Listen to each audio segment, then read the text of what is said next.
2012 PDC Board of Commissioners meeting. Gina, please call the roll. Chair Andrews. Here. Commissioner Dixon. Here. Commissioner Mollis. Here. Commissioner Strauss. Here. Commissioner Wilhoit. Absent. Thank you. We're going to miss Charles today. He had to change his travel plans, and he's actually in the air. He was going to participate by phone. First, Commissioner reports, and I'll be brief as I have the last two times. I have been well focused on the Veterans Memorial Coliseum project. Commissioner Strauss, do you have anything for us today? Well, I just wanted to thank the PDC and the city and the state of Oregon for working so closely together. We had a Chinese delegation in here a couple of weeks ago, and I got to tell you, everybody worked together like it was one organization as opposed to 3 or 4 separate organizations, and literally rolled out the red carpet. And I think we just need to do a lot more of that to entice more investment in Portland and to entice new businesses to come here. So thanks for that well-coordinated effort. I really appreciate it. You're welcome. Commissioner Dixon. I don't have too many reports. I missed the last meeting, so it's just I've had a little bit of a summer break, I feel, and it's just good to be back. And there's lots of people here today, so glad to see that. Thank you for being here. Mr. Mullis. Thank you. Just one item. The Blanchet House, which the PDC helped fund, had an open house this afternoon, and so I was able to drive up a little bit early from Salem and walk over there and say hello, and I didn't have time to take a tour of the whole facility, but stuck my head in the reception room in the kitchen, and I've been in both of those rooms in the old facility, and it's like night and day. It's a beautiful facility. I spoke with some of the people who are the directors there, and they're very, very pleased to have it online and very appreciative of the PDC's help. So when I get a little more time, I'll go back and take a full tour, but it's a very nice facility that I think will serve our community very well. Thank you. Thank you, John. The next item is the Executive Director report. Patrick Quinton. Thank you, Chair Andrews. Good afternoon, Commissioners. Despite it being the end of summer, we continue to remain busy. I'll quickly run through some of the things that have happened since our last board meeting on August 15th, and then talk about some things that are upcoming. And of course, we will do our regular introduction of new employees as well. They love being called out in public.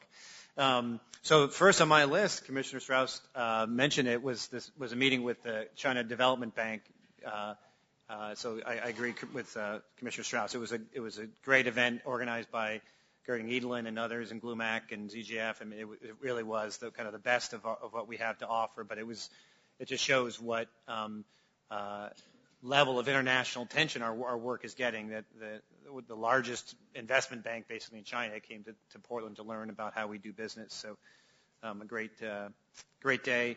On August 23rd, that same week, I mentioned that the last board meeting, I had the opportunity to spend a half day at OHSU, actually in the hospital. So we spend most of our time talking to OHSU about their campus planning and economic development activities, and they're trying to help people understand what actually goes on in the hospital in terms of their delivery of care. And so it was an impressive day. I got to be in the emergency room and the Dornbecker Hospital as well. So a nice experience. It is too bad Commissioner Wilhoit isn't here, because he would have the opportunity to talk about the day he spent as the host of the Martin Luther King Jr. Boulevard Gateway and Heritage Markers Project, which we had the ribbon cutting for that on August 27th. And so Commissioner Wilhoit hosted that event. The mayor spoke. The unofficial mayor of Northeast Portland, Paul Knowles, spoke as well, and I think it was a great day and a great project. And I encourage everybody to check out the new monument in Northeast Portland. I actually missed that event and some others because that same week I had the opportunity to fly with, once again, Commissioner Wilhoit the next day, and then some other business leaders to Washington D.C. on the first direct flight from PDX to Reagan National Airport. So Alaska Airlines actually won one of the open gates. That airport's tightly regulated by the federal government, by Congress, and so when they opened up gates, the airlines have to compete for those, and Alaska won it, and so we had an inaugural flight, and then was able to do some business in Washington, met with the White House officials and Commerce Department officials, but it's a great new business opportunity for the region. One of the events I did miss was the opening of Stumptown's new headquarters, which was on August 30th. The mayor, Treasurer Wheeler, Congressman Blumenauer all spoke, and so they are obviously a important local company, very important to our international brand, and very committed to not just Portland, but to Southeast Portland. They've always wanted to have a Southeast Portland address, so when they were looking for new space, it had to start with SE in front of it, and so they found a building on this around Century side. It greatly expands their space, their roasting space. They have a state-of-the-art regenerative thermal oxidizer, which is basically a system to capture and reuse the exhaust heat from their roasting process, which generates a ton of heat. So state-of-the-art facility for a high-profile company in our city. Last week we sponsored, along with some other organizations, something called PDX Digital Experience. That was a 2-day event, bring together the startup and technology community in front of Music Fest Northwest, which is now an annual event organized by Willamette Week to promote the music scene in Portland. And as happens in Austin, Texas every year in something called South by Southwest, they combine those two different genres, if you will, into one event. And so we're trying to grow that here in Portland. So we tacked on a technology and kind of creative culture event on top of Music Fest Northwest. We had panels that were led by 2 PDC staffers, Shelley Mattoon, who is our film office and film and video office liaison, so she works directly with the film industry here in Portland. She moderated a panel on kind of the digital arts, and then Jared Weiner, who is one of the members of our software team, he moderated a panel with some software executives on kind of improving the customer experience. So a great chance to profile the work we've been doing for a number of years with the startup community. We also, just yesterday, they announced the 3rd class of the Portland Seed Fund. So we're now on to class 3. This will be another 8 companies, 24 companies in total will have received investments from the Portland Seed Fund. And once again, heavily focused on Portland companies, heavily focused on technology companies, but oddly enough, we attracted a company from Iceland to move here just to access money from the Portland Seed Fund. So one of the aims when we started the Portland Seed Fund a few years ago was to actually make Portland an attractive place for entrepreneurs to come and start their businesses, not just help local entrepreneurs. And we've seen it with a few of the previous classes, but we didn't think we'd get someone from Iceland. So that's a nice outcome. One more piece of kind of business development news. I think everybody saw in the paper that Salesforce.com made an announcement that they're opening up a presence here in the Portland region, adding hundreds, quote unquote, hundreds of jobs in the region. They're still looking at potential sites, and a Portland site is in the running, as well as sites in Washington and Clackamas counties. So it'll be in the region, and it's a victory for the region. We worked collaboratively with Greater Portland Inc. and the state to bring them here, and then now it's just a matter of finding them a good home within the region. A couple of outstanding announcements to make people aware of. We are currently looking for people to respond to a survey that we've sent out to the business community. This helps us continue to refine our business programs, make sure they're always responsive to the needs of the business community. If you go to our website, pdc.us, it's on the front page of the website. So if anybody here or watching is a local business owner, please take the opportunity to fill out the business survey and help us serve you better.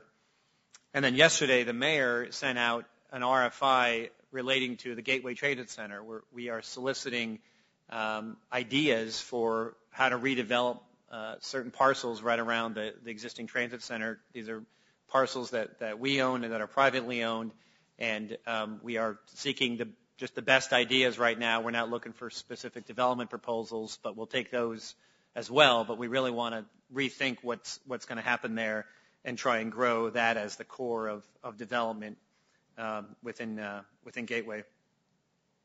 And then a few upcoming events. The East Side Streetcar has its opening ribbon cutting on Saturday, September 22nd. That'll be at OMSI in the morning, so it's exciting. I think we've all seen the construction completing, and the test cars have been running, so we're ready to kick that off. On the 27th is the 5th annual Regional Economic Summit being hosted by Greater Portland, Inc., and they're our regional economic development partner. We're a big sponsor of this organization, as are the other cities and jurisdictions around the region. So that's a good time to come together and talk about what we're trying to accomplish regionally from an economic development perspective. One of our large recruits, Solar Power, is doing their ribbon cutting on the same day, September 27th. They're opening a new facility in Rivergate up by the port. I've been out to tour that. It's an impressive facility with tens of millions of dollars of new equipment invested in that site. So it'll be a state-of-the-art facility when that begins production, and I think they are just about ready to begin production on their first line there. And then on the same day, once again, that evening, there's an event called the Bridge to Produce Row event, which is an event being hosted by our Produce Row partners on the Central East Side. That's at 116 Southeast Yamhill. That's an evening reception to talk about what some of the activities that are going on the Central East Side. On the PDC side, we've this month we've been fairly preoccupied with the Bike to Work Challenge, excuse me. We're always a big participant. We have a very committed workforce here. We're 12 days into it, and we have 93 round trips already and 727 miles. Lots of activities. We try and make it fun, but we think it's all part of our commitment to the type of city that we're trying to create here. So I applaud all the folks at PDC who regularly contribute to that. And then with regard to our new employees, we have one new full-time employee and 2 student interns. Our new employee is Diane George. Is Diane here? Diane she was a temporary employee, and then when we posted the position, there's Diane in the back there. We put out a job opening, and she applied, and she was the best candidate, and so we've now hired her on. She's on a 2-year limited term assignment. She has 24 years of IT experience. She has now extensive experience helping with our own IT issues. She's worked for Nike, Adidas, Intel, and several other positions within the banking and financial industry. So welcome, Diane. Thank you. And then we have 2 students. One, and I always butcher names, but hopefully I'll get these right. Chris Ritzow, who is working with on our enterprise content management system, which is basically our records and archiving system. So Chris will be here for a few months. Is Chris in the room? I think so. And then the other student is a law student at Lewis and Clark, Andrew Ferro-Jaro. Jaro? Is that right? I just butchered that one. Is Andrew here? There he is right there. Andrew will be with us until the end of the year, working in our legal department, obviously, as a law student. So welcome, Andrew. Andrew told me he was just slightly Italian when I was introduced to him. That's right. And then the last thing, just to finish up with, I think we all have heard the news, and I just want to make mention of it. We've all heard the sad news of the passing of Art DeMuro. There's been a lot of, I think, great things written over the past week, including an editorial today, which do a much better job than I could to sum up his value to the city and to our work. But I just wanted to go on record as just saying Art's been an inspiration to PDC for many years. He always pushed us to aim higher on our projects, particularly ones that involved historic preservation. Certainly Old Town was a place where we spent a lot of time together with Art, so he was one of our true partners in our work. And our work doesn't get done without partners like Art, without private sector partners who not just want to see projects done, but who share the values that we share.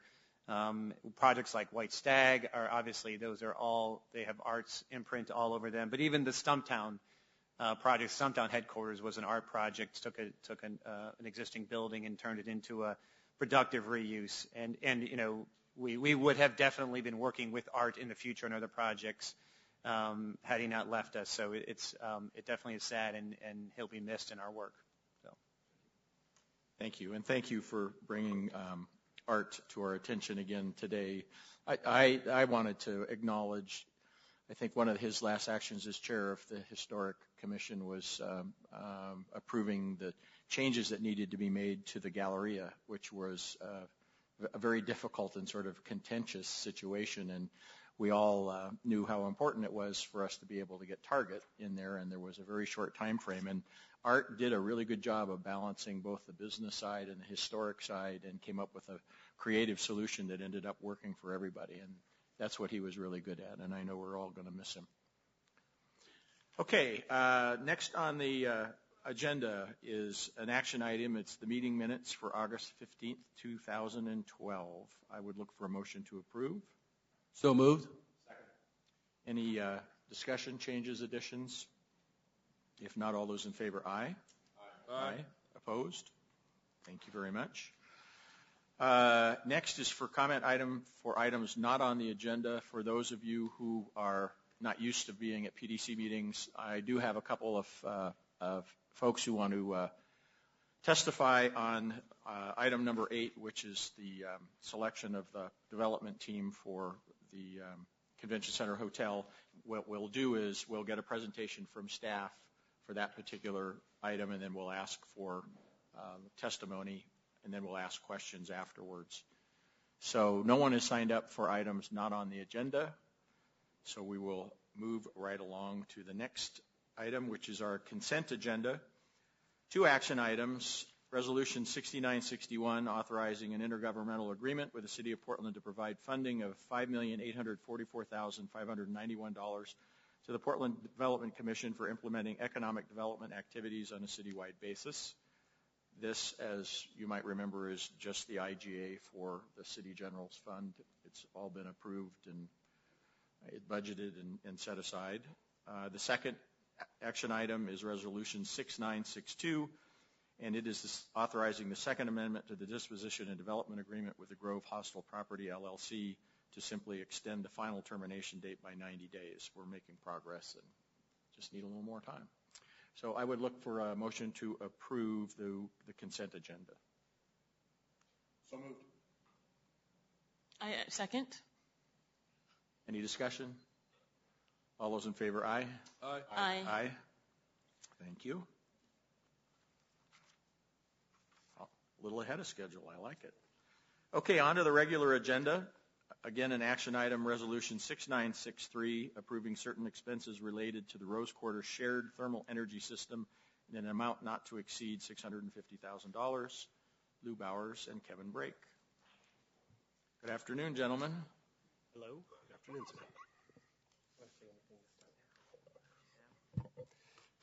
Great. Thanks, Trey Andrews, members of the Commission, and Executive Director Quinton.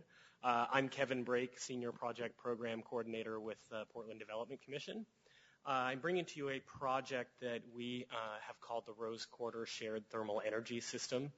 It is a project that would link the Veterans Memorial Coliseum, the Rose Garden Arena, and One Center Court office building into a continuous heating and cooling loop that is basically a district energy system, but we have entitled it the Shared Thermal Energy System. So the project is really implementing the PDC economic development strategy in the areas of green building and infrastructure and clean technology. It also is directly following the Climate Action Plan goal to get a district energy system constructed in Portland. The goal was to construct one by 2012, but we have experienced some delays in possibly implementing in 2012, but we are on track during negotiations for a potential implementation of 2013. It also is in line with the Lloyd Eco District Pilot Project, and the high priority that's been identified by the Lloyd Sustainability Management Association is the implementation of a district energy system. PDC has been working very hard to try and understand the different business models of district energy. We are also looking at different ways to implement a district energy system in South Waterfront. And the Rose Quarter Shared Thermal Energy System really is giving us an opportunity to understand a new business model in the way that these things are done. One of the potential goals of this project is that it would reduce the carbon dioxide emissions by over 450 tons per year. So I want to give you a bit of background and history on the project. In July of 2011, PDC issued a request for qualifications for a shared thermal energy provider. We actually received 6 proposals, which were many more than we expected, and we selected the team of Corex Utilities and McKinstry in September 2011. In December 2011, PDC and Corex entered into a memorandum of understanding, which expires in December of 2013. In December of 2011, later in the month, we deemed the system technically feasible, and that included Portland Arena Management, who are the owners of the Rose Garden Arena, the Office of Management and Finance, PDC, and our consultants, and we all agreed that the system was technically feasible at that point. In February 2012, PDC approved the estimated soft costs for the Rose Quarter Shared Thermal Energy System, which are the subject of the decision before you today. In April 2012, we extended the negotiating term to June 2012. We have run into some delays in negotiating the project. It is a very complex transaction. We were originally looking at implementing a project in October of this year. At this point, we do have further negotiation to get to a business deal that works for all of the parties. So we have actually missed our second deadline of June, and pursuant to the terms of the Memorandum of Understanding, Corex has issued an invoice for PDC to pay for soft costs and project management costs leading up to the implementation of the system. So the action before you today is to approve certain expenses related to the Rose Quarter Shared Thermal Energy System in an amount not to exceed $650,000. So the caveat here is that $100,000 of that amount is not payable unless the MOU is terminated or expires. So unless we terminate the MOU, the additional $100,000 would not be payable until December 2013. The $550,000 is our work products that we have received from Corex. We have received design engineering drawings that are basically permit ready. We could go out and get a bid for the implementation of the system, but at this point we are not going to proceed towards permitting until we make further progress on negotiations. So for the next steps in front of us today, or coming up, PDC, upon your approval, would remit payment to Corex for the $550,000. If the Rose Quarter Thermal Energy System is constructed, this payment will actually be converted into investment in the system. The terms of that investment would come back to you prior to implementation. PDC, Corex, Portland Arena Management, and the Office of Management and Finance are continuing to negotiate on the implementation of the Rose Quarter Thermal Energy System. And we are continuing to have discussions for expansion of the system, including the headquarters hotel, Oregon Convention Center, possibly Metro headquarters, but there's further discussion to determine the expandability and the scale of the system in the near to midterm. The PDC board will also consider the terms of any additional investment in the completed Rose Quarter Shared Thermal Energy System. And if we cannot negotiate a deal that seems to work for everyone, PDC can terminate the MOU and potentially seek another provider for this project.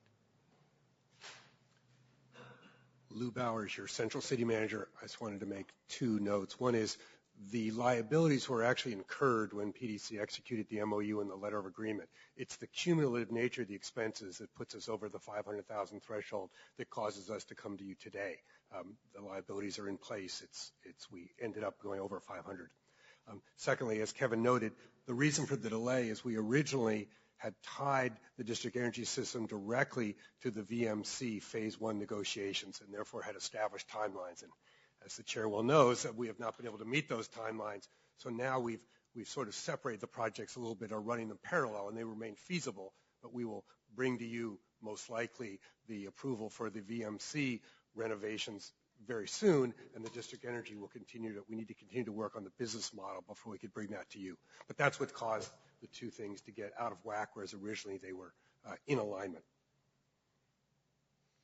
Great, thank you. And thanks for bringing that up. I was going to, because the projects really are tied at the hip.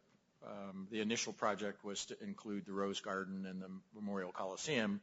The Memorial Coliseum having 50-year-old equipment in it, and desperately in need of not just new equipment, but much, much more efficient equipment, which is what will come out of this. So that definitely hurt the timing of getting through this. And you did say that we'd get the work product out of this, which is biddable. So if we cannot end up putting together a deal with Corix, we could move forward at the right time. Correct. Corix has met their responsibilities under the letter agreement. Okay. Which is to provide us that work product and carry out the work. Great. That's all I had. Commissioner Strauss? Yeah, I wanted to declare a potential conflict of interest in this matter. As you know, I'm the president of GLUMAC. GLUMAC is currently involved in the design of the Lloyd Superblock projects, which is in an area that could potentially connect to this system, although unlikely at this point. And so on advice from council, since this action will not directly benefit any current work of GLUMAC, I'm declaring my interest and will participate in this matter. If in the future this board considers any matter that will result in a direct benefit to GLUMAC, consult with council and may recuse myself from participating in such action, depending on the facts of that time. Any questions? Thoughts? We'll let the others start, and I'll come back with some questions. All right, John. No, really well, now the slide's gone away, but my main concern was that negotiations are going to continue. So we're going to keep trying to move this project forward and see if we can make it successful or not. And then the second one was one that I asked in my briefing earlier that Chair Andrews just asked, and that's, we retain the finished, or the product that is finished to date. That belongs to us in case the negotiations don't work out and we can move forward at some point in time in the future. So that's my main concerns, that we're covered. So. That's correct, Commissioner. And in fact, the key Corix staff are in the audience, and we had a meeting over lunch to continue to kind of brainstorm some new approaches to go at it. So yes, we are actively working on it, and kind of a three-way negotiation with PAM and the city and PDC to take into account the fairly intricate operating agreements around VMC and how to overlay district energy on that. That's part of what is providing the complexity. Right, and it's a pretty new and obviously complex concept and design and integration. I mean, there's a lot of moving parts, and I think it's important that we try and lead on this kind of stuff, but do so in a prudent manner, and I think we are. So, thank you. Thank you, John. Commissioner Dixon? My question is about the shared use of it. So Commissioner Strauss just mentioned he may be working on another project somewhere further down the line. How many different types of, entities can share into this system? I think the easiest way to think about it is we're starting with Node 1, which connects these three buildings. It would be expandable off that Node 1, and the most likely expansions, as Kevin mentioned, would be to go to the Oregon Convention Center, possibly the Metro headquarters. But then a big plum would be the new Convention Center Hotel, because that's new construction, and you can achieve significant efficiencies with district energy on new construction. So that would be another expansion. Of course, the larger it gets, you get some economies of scale. The AAT project that the commissioner talked about is a little farther away and is considering some other technologies. So those may be compatible systems. They may link up. It's unclear at the future. And then we're currently also looking in South Waterfront, doing the preliminary feasibility for another system. And there is one downtown. Veolia runs in the brewery block. So you might have parallel systems, and those systems may link up depending on the technology and the business models. But we're very much designing this to be a utility model system, which means it can add on new customers and expand. The other primary model would be a campus model. Say OHSU wants to only do their buildings. That would be a campus model with one owner, but they still could have district energy, but outside parties can't link on. We don't think that has as much economic development potential, although it is a lot the same technology. Thank you. I just wanted to make sure that, again, we can see that there's a benefit to the city and other development that should happen within that district if we do, have a project like this in the city. That's one of the things we're learning quite a bit is the economies of scale and when projects it makes sense to hook on, as the commissioner well knows. New construction is a great time to do it. When you've got existing buildings, you have to deal with the existing plan, existing technologies, but we're trying to learn both. Thank you. Commissioner Strauss. Well, thanks for your presentation. It seems fairly straightforward. I'm kind of questioning, why are you here? Wasn't this work already previously approved, or was the work not approved and people move forward without a contract? I don't understand. We're here because it turns out that the cumulative liability exceeded $500,000 threshold of the executive director. So in order to compensate Corex for their $550 in one check, we wanted to get your approval. So we're up to 500. They wouldn't have had to come here, but the fact that it went to 550 hard plus a potential another 100, that's why it's in front of the board today. What was their contract amount for? It was two separate contracts, one for 100, another for up to 550, and it turns out that the 550 was, in fact, the expenses incurred. So when we got that information, we said, uh-oh, we're over the limit, and we wanted to get your approval to make sure it was all above board. Okay. Second question is, I'm glad to hear that if you are not able to complete your negotiations with Corex, it sounds like we would own that engineering product. My question is, are they taking responsibility for that product? If you were, in fact, to move forward with it and there were errors or omissions in that, would they be responsible for that, or would the PDC or other entities be responsible for that? You have to look into that. Well, that's a good question, Commissioner. We'd have to look into that and get back to you. We'd have to ask legal for that. Okay. We'll get back to you. That's all I have. Thank you. Okay. Then I would look for a motion to approve Resolution 6963, approving certain expenses related to the Rose Quarter Shared Thermal Energy System in an amount not to exceed $650,000. So I would move that if they're taking responsibility for the work product that you're receiving. If they're not, I don't think that there's the value that you're spending the money on. So I don't know how the other commissioners feel about that, or if that's an amendment that can be added, or if you need more time to have those negotiations.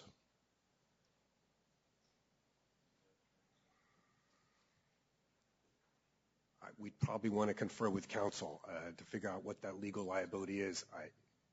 It's a tricky question, as you know, professional liabilities. So I wouldn't want to opine on it as an amateur. Well, my only suggestion is that we approve it with the caveat that they would need to take responsibility. Otherwise, you don't really have a work product of value to you. So I think you're moving forward with it. Ideally, your negotiations with Corex will complete and it won't even become an issue, right? So it shouldn't be a problem.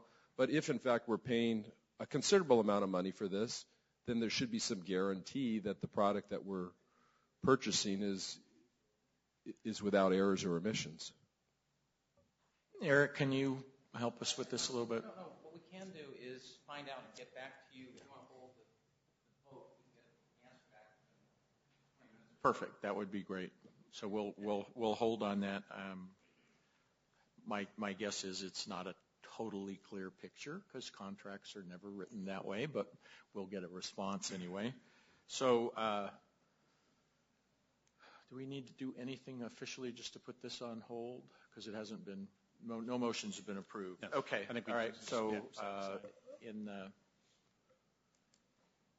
let's move on and move on to the next item, and then we'll come back to this one when we've got that information. Thank you.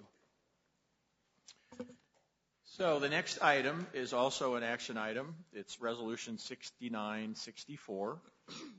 You were given a revised resolution, as this has been a little bit of a moving target. I think, did Metro just yesterday approve this? Tomorrow. Well, they're meeting tomorrow. They're meeting tomorrow. But their version of the resolution was, we were just looking at it yesterday. Right. Yes. We just got it, so it changed ours. So this is, again, Resolution 6964, approving the selection of the Mortenson Hyatt Development Team and authorizing negotiations with Mortenson Hyatt on potential disposition of real property in the Oregon Convention Center urban renewal area for construction of a convention center hotel. I just want to make it clear that this is one of the very early steps in what will be a pretty long process. We're not approving a project. We're not approving a budget. We're not approving a land sale. We're not approving a development agreement. What we are approving today is the selection that the committee that was put together by Metro and we participated in. We are approving the selection that committee made and authorizing some discussions with regard to the sale of the property if our property is of interest to Hyatt Mortensen.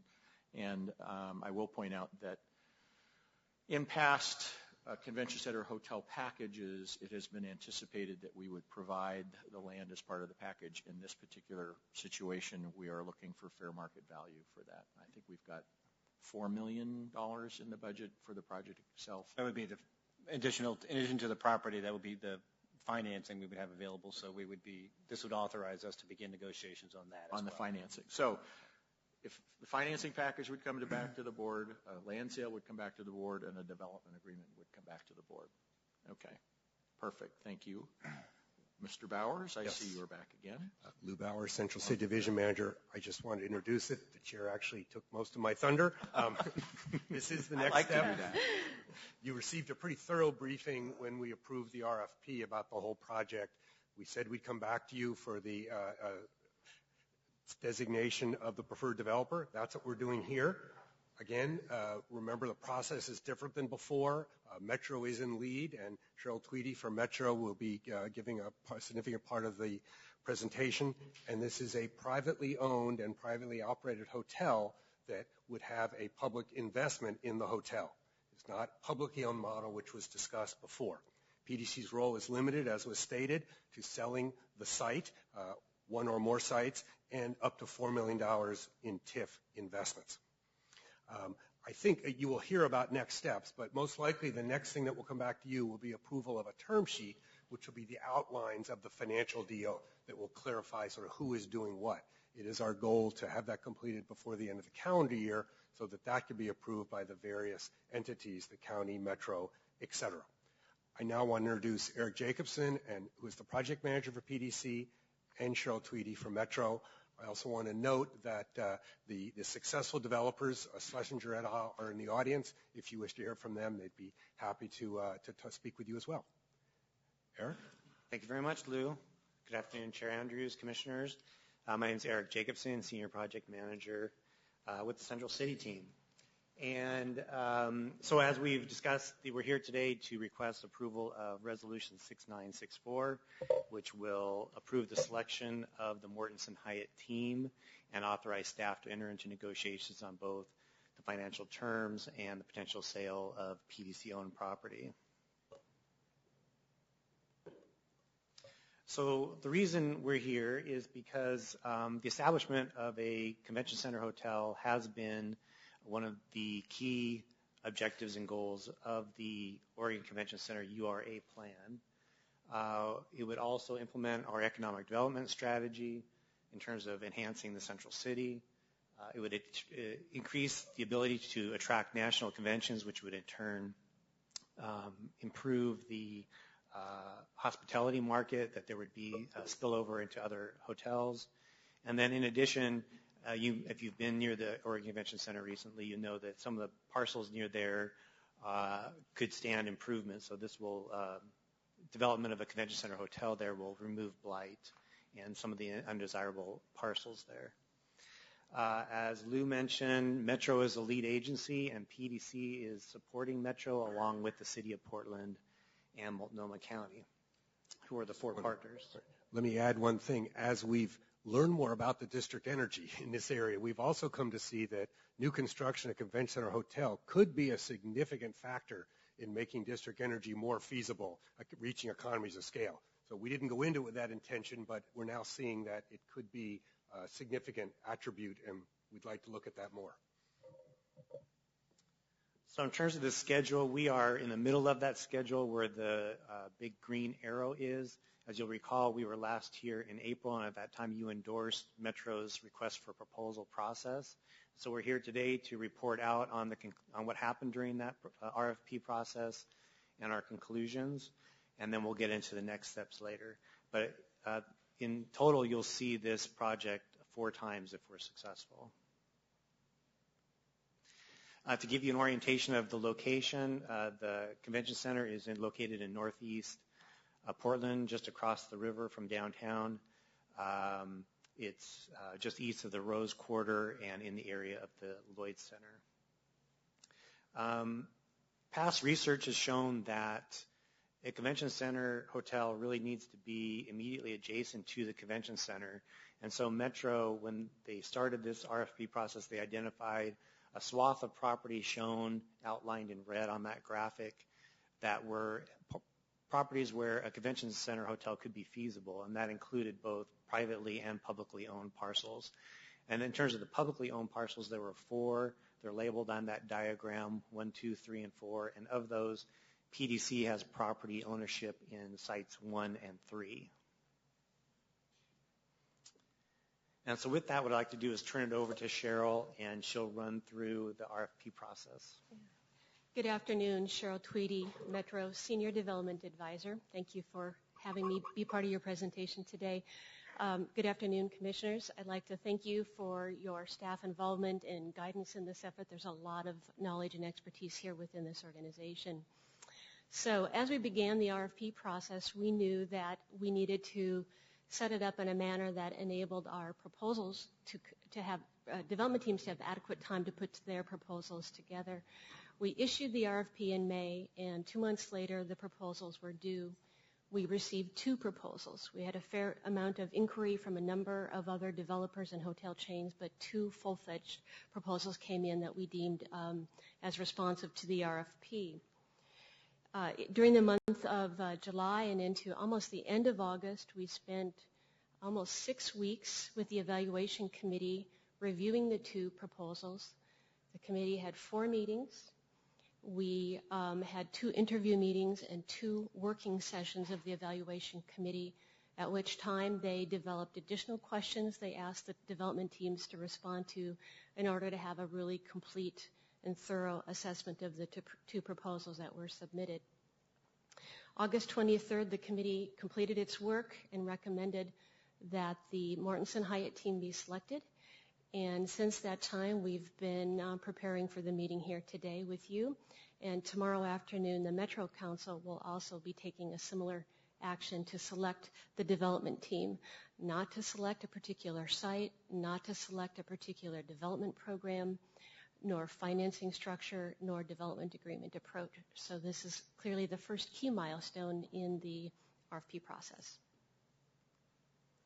Eric pointed out the sites that were available as part of this competition. We ended up getting fairly complicated proposals from both of the development teams in that they had more than one development option that they were willing to study and to pursue.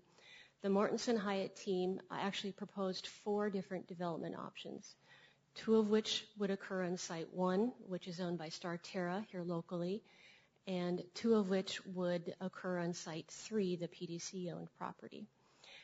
Much more work is needed to winnow that down and determine which of those 4 options is the best option for proceeding. The Garfield-Traub-Langley team came in proposing to build on the OCC site, on Site 2, in a hotel that would actually be physically integrated into the convention center. That was very intriguing. They also suggested that they would be interested in exploring the PDC property. The evaluation committee was very carefully defined to ensure that we had strong representation from the hotel, convention, and hospitality industries because we knew that their expertise would be quite critical to the evaluation process.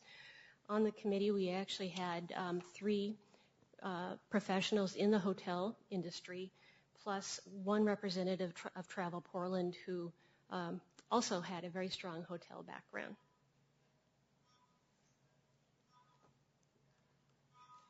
As I said earlier, we had 4 meetings, 2 interview sessions, and received a tremendous amount of written information from the development teams, the original proposal and the additional questions and answers that came in. The evaluation committee had 4 main lenses that they were evaluating the proposals on: development team capacity, quality of the proposal, level of public investment, and achieving a broad range of public goals, including a willingness to participate in the Rose Quarter Thermal Energy District that you heard about a little while ago. Here's a quick snapshot of the 2 proposals submitted by the 2 development teams. Essentially, all of the development concepts achieved about 600 rooms, which was the requirement of the RFP. The Mortensen Group proposed 2 different development options. One option would actually develop 2 separate but integrated hotel products, a Hyatt Regency of over 400 rooms and a Hyatt Place of just under 200 rooms, achieving, again, that 600-room threshold. And they also evaluated developing a single 600-room Hyatt Regency, which would have been, which meant that all of the rooms would have been at that higher caliber, a 4-star rating of a hotel. In terms of public investment, the Mortensen proposal requested 30 years of what we'll call rebated hotel-motel taxes generated on-site, and also requested direct Metro PDC grant ranging between 10 and 23 million, depending on which development option was studied. The single hotel approach actually required, according to their analysis, higher levels of direct investment from Metro and PDC.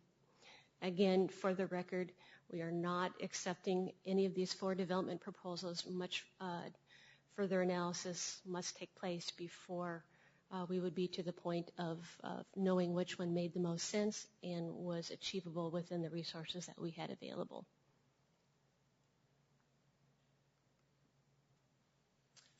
So to turn back to the potential PDC resources that we're entering into these negotiations with, as we've mentioned, it consists of 2 components. One is the $4 million that we have budgeted that we anticipate going into the project as an investment, and secondarily would be PDC-owned property. And to clarify, on Site 1, you can show up on Site 1 there. Outlined in red is the ownership of Starterra, and in the shaded on the corner there is the small PDC parcel that is part of that larger Site 1.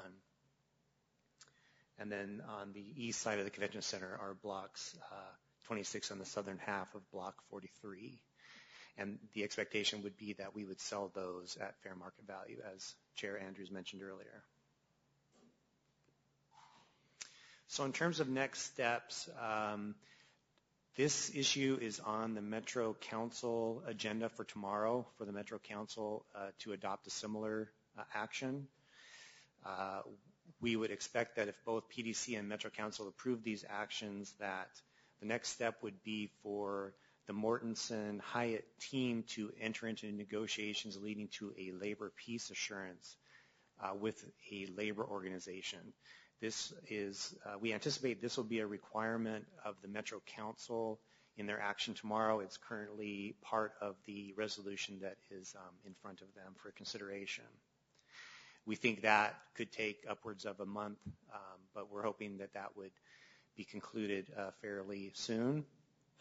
And at that point, we would enter into negotiations leading to a term sheet. This is what Lou described earlier, that we would hope to have the basic outlines of a business deal put together by the end of 2012, and we would bring that back to PDC board as well as the other governmental entities by the end of the year for their consideration and approval.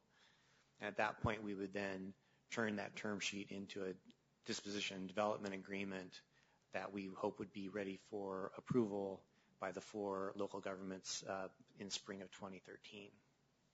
In terms of how that looks laid out on a schedule, as I noted earlier, we're at the big green arrow in September 2012, concluding the RFP phase, and with this action we'd be entering into phase 3, which is the development agreement phase.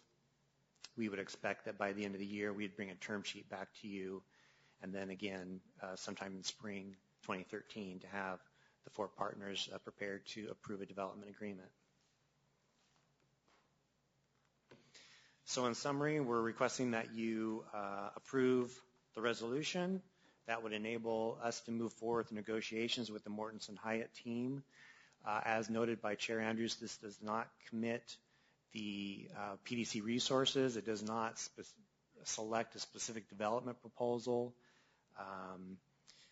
And as also noted by Chair Andrews, there's been a small change between the resolution that was sent to you last week and published on our webpage and the one you have in front of you today. So I just want to clarify that for you as well as for the audience.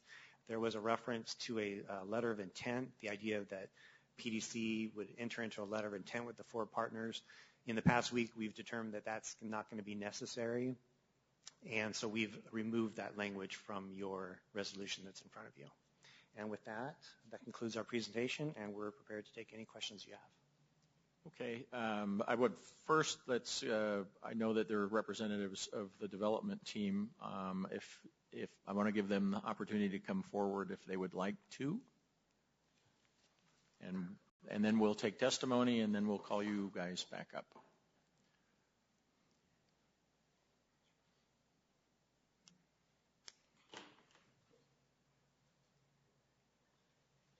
Good afternoon, Mr. Chair, Commissioners. Good afternoon, Mr. Quinton.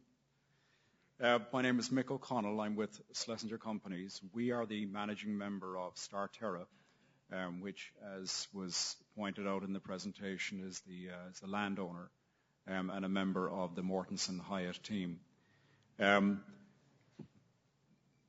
Mr. Lander, who is the president of Mortenson Development, wanted to be here today. I know he wanted to be here today. Unfortunately, familial commitments back in Minneapolis disallowed that to happen. He will be in town tomorrow and will be looking forward to speaking with the Metro Commissioners, but I know that he is very, very pleased that this action is taking place.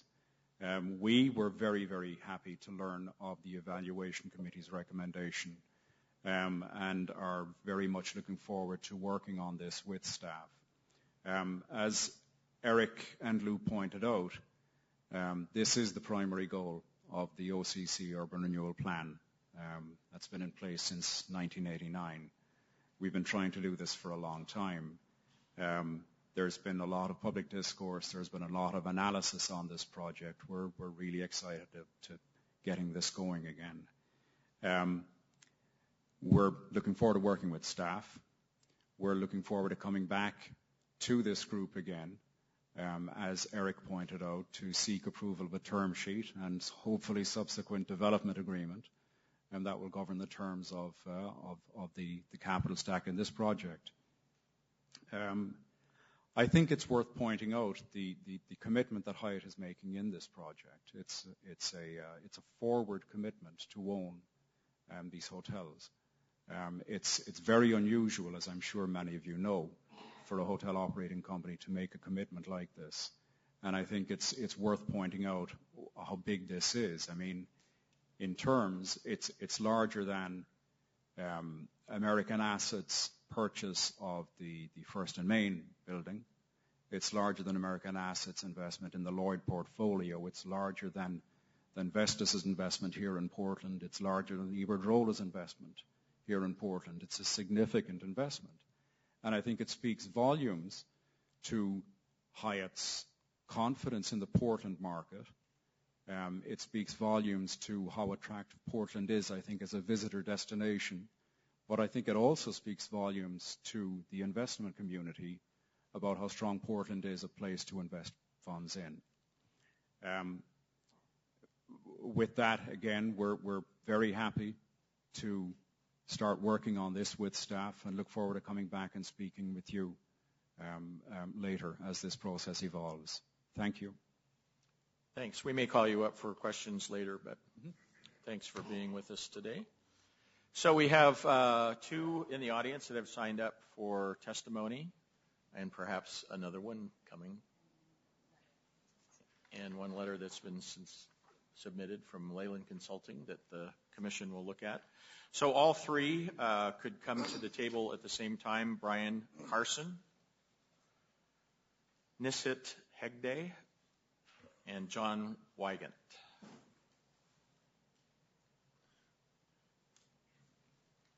I'd like to ask all of you, you can see the timer in front of you, for each of you have 3 minutes. And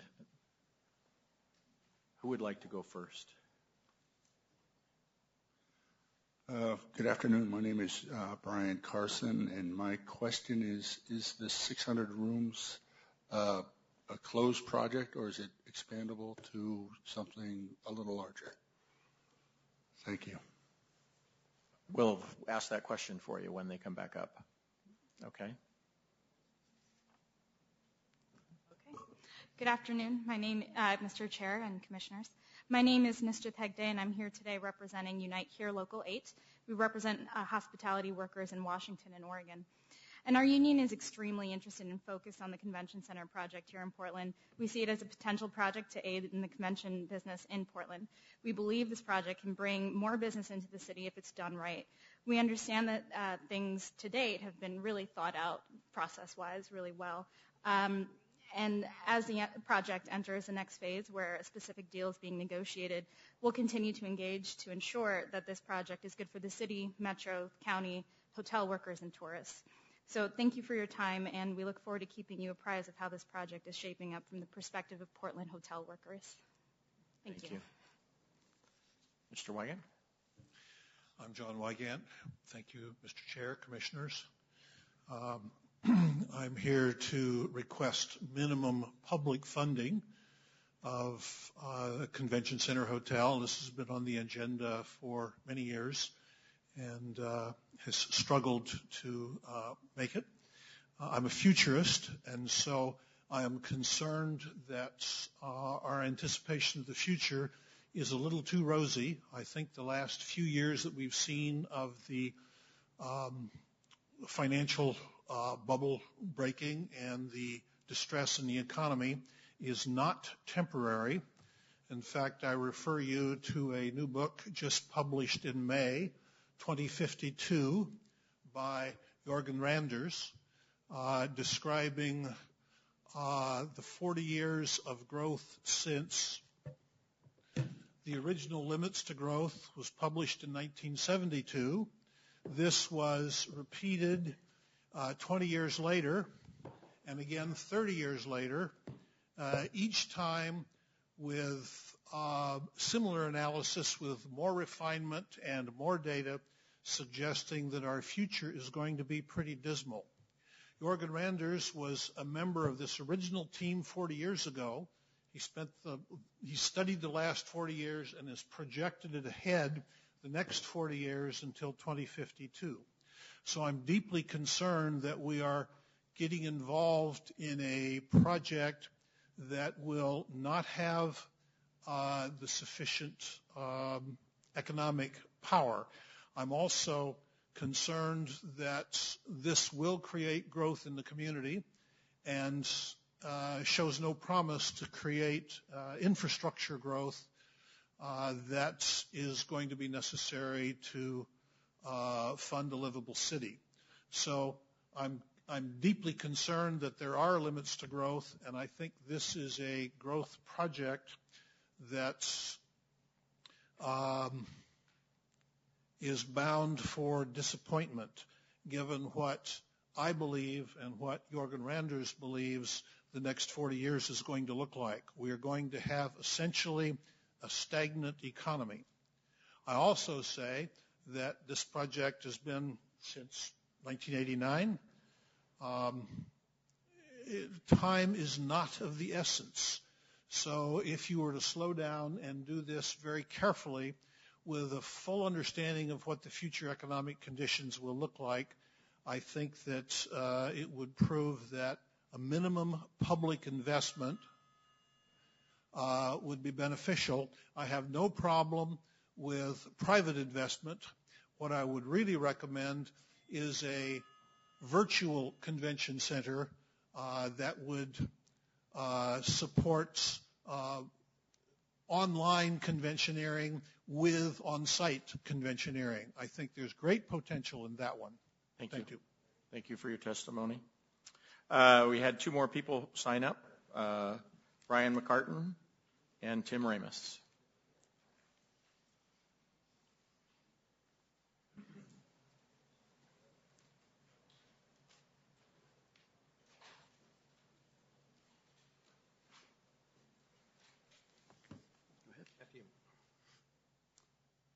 Good afternoon. I'm Brian McCartan, the Executive Vice President of Convention and Tourism Sales for Travel Portland, which is the Convention and Visitor Bureau for Greater Portland.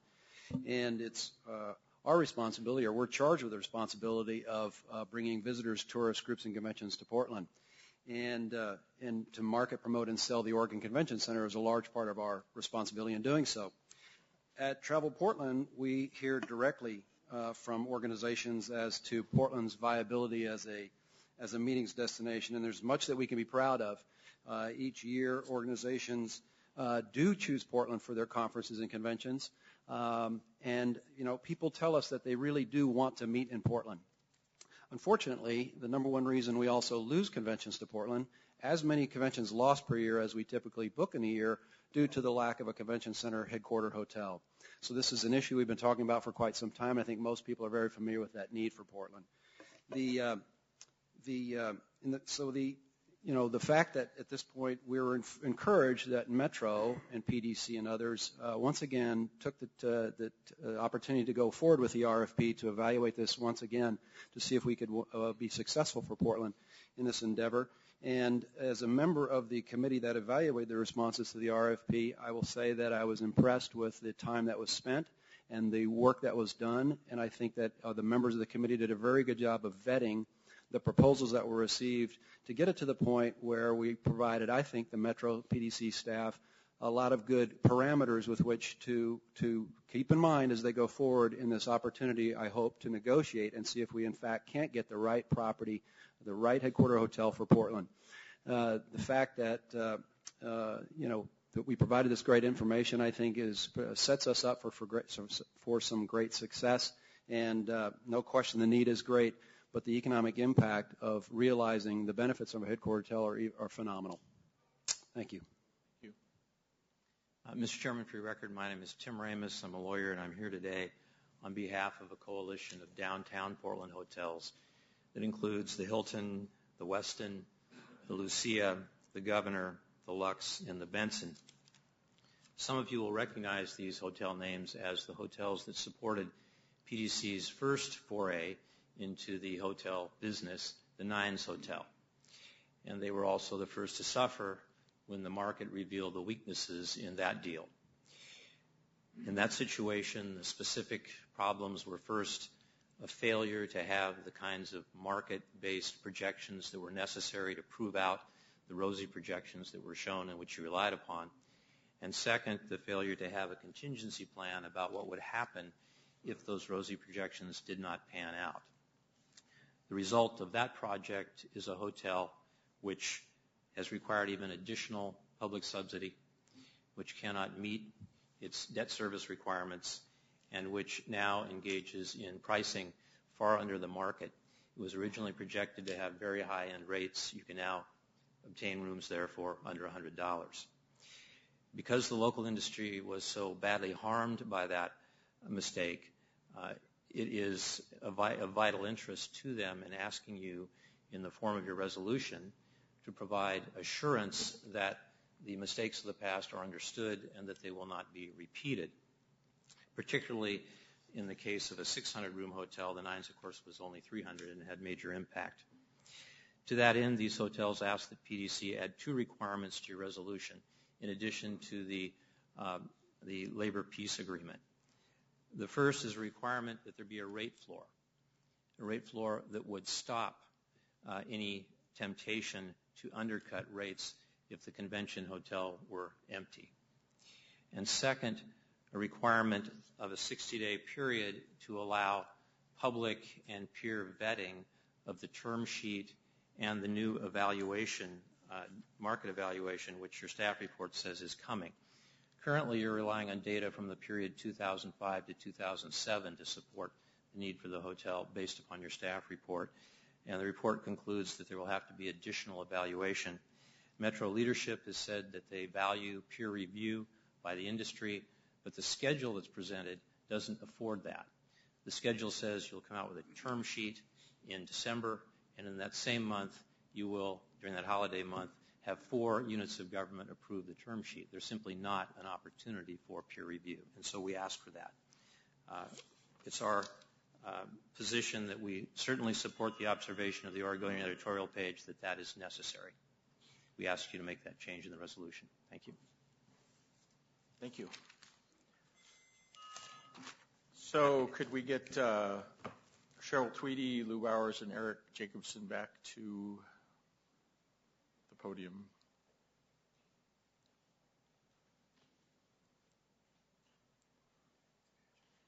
I want to first thank everyone for taking the time to testify today. I've sat on that side of the table, and if you haven't done it a lot, it can be a nervous experience, and we really do appreciate hearing from each and every one of you in terms of what your thoughts are at this point in this process. We heard both positive and negative. I'll have to say, on a factual basis, Mr. Ramos, numbers that I have seen recently, confidential numbers, would tell me that the rates that you're talking about that they're getting at the 9s wasn't correct. And so I would suggest maybe as this process moves on that your group maybe provide some information directly to that extent. I think that would be really helpful. Sometimes it's difficult because you see different numbers from different people, but I think that would be really helpful. I see this as step one in a very long process. This committee's done really hard work to date. Spent a lot of time going through these proposals. We're certainly a long way from authorizing any public funds to be spent on this in any large way anyway. I mean, we have staff time obviously into it. So I'm comfortable that we've answered enough of the questions at this point that we can move forward to the next step. I'm going to start with you this time since you passed the buck last time. Well, thanks so much for your efforts. I think everybody has been looking forward to getting a convention center hotel and to really reinvigorating the convention center and the public investment that was originally made. So I think that's quite exciting. I just have a couple of questions that relate to exactly what we're voting on. Now, as I understand it, the PDC is really following the lead of Metro. Metro's taking the lead on this. You're not asking this group to say whether the selection of the developer was right or wrong. We're really here to support the convention center hotel. Is that correct? Lou, you're not asking for our input in terms of the selection process, are you? As one of the core public partners, I think we are seeking endorsement of proceeding based on the recommendation in place, which is to go with the Morton Hyatt team. So if you were uncomfortable with the selection process, this would certainly be a time to express that. If you're comfortable and wish us to proceed, that would be an affirmative vote. Well, I don't know whether I should abstain. I don't know enough about either of the proposals to submit it to tell you which one was the best proposal. I can tell you that I support a convention center hotel, and I certainly have trust in the group that you put together that they served in the public's best interest to select the best qualified developer for the project. But certainly I don't know enough about either, and there's been no presentation that I've seen made on both of the submittals about which one is the best for the city of Portland. So I'm assuming that Metro is going to be taking the lead and that they're going to be vetting that process and making sure that everything was done appropriately. Is that correct? Yeah. That is correct. All right. That's the only question I have. Thank you so much. Commissioner Dixon? One of the gentlemen that came up had asked a question about if there was potentially room for expansion. Is that something that we're going to be discussing as we move forward with what the plans are going to be? Is that too difficult to answer that question at this time? I'll start. There's two answers to the question. Well, Okay, and to preface it would be to say we're at a very conceptual level, and the design that has been submitted to us is at a very conceptual level.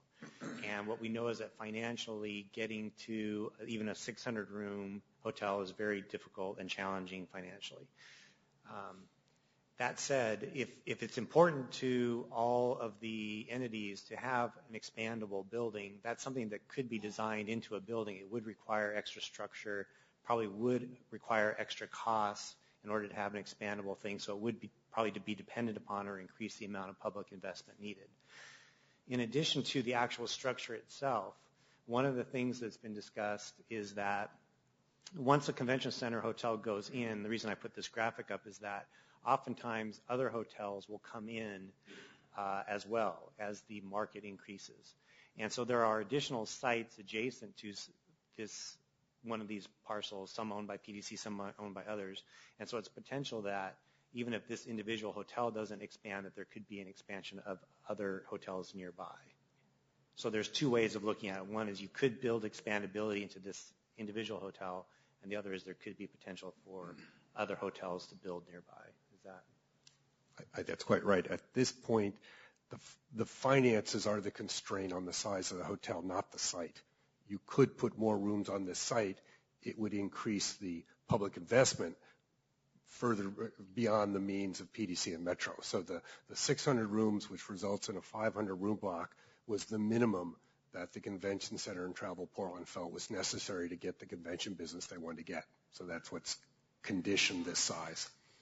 And also with these two RFPs that, or with the team that we've selected, is there room, let's say as people are looking more into the feasibility of this project, that some of these requirements that maybe had been initially priorities could change? Or, for instance, 600 rooms, if we find that that's not something feasible, is that possible that some of the requirements from the RFP could change? This is always the art of the negotiation. I think the 600 room is pretty much carved in stone at this point. I don't think that's likely to change. Certainly the conceptual layout of the hotel could change. The financing options are conceptual at this point. Whether it's one building or two buildings is to be negotiated. But I think going below the 600 would not meet the needs of the convention center. So any fundamental change in the requirements we would want to bring back to you for your approval. But within that, we would try to negotiate the most desirable deal with the minimum public investment possible. And I would add that we will be doing an updated market study here over the next few months, and we will be re-asking and reconfirming some of those fundamental questions about what this hotel product needs to be in order to drive new convention center business. That is the fundamental goal, to bring more national meetings and conventions into the Portland market. Thank you. Commissioner Mullis? Thank you. One question, and it was on an earlier slide, if I remember right, there's a greater public subsidy called for in any of these four proposals from this team than there was from the other team. And I'm assuming there's a reason that the selection committee chose this one, and there has to be some, I'm sure, some intricacies of integrating with the existing building, or I'm assuming. But if somebody could shed a little light on that for me, I would appreciate it. I'd be happy to. The Mortenson Hyatt proposal, quite frankly, was more fleshed out than the Langley Garfield Traub proposal. The Mortenson team had been working on a similar project on their site for some time, so they were further along in their own pre-development planning and thinking. So that enabled them to provide a financing structure and a development program that was more than conceptual. And I don't mean that to be critical of the Langley team. They were just at a different point in the pre-development process. Both of the development teams were very strong. We were impressed with both of the teams. Essentially, the Langley team proposed taking the first few months to do that pre-development planning to get to a point where there was more certainty about the size and the costs and what the financing structure might look like. And the evaluation committee felt that there was risk in that approach in determining whether or not the project could be built with the resources that were requested and with the tie-in to the convention center in terms of meeting rooms and parking. That's a pretty complicated way of building a building. Obviously, it potentially is quite intriguing and could be quite iconic for the Portland market, but functionally there were issues that needed to be worked out.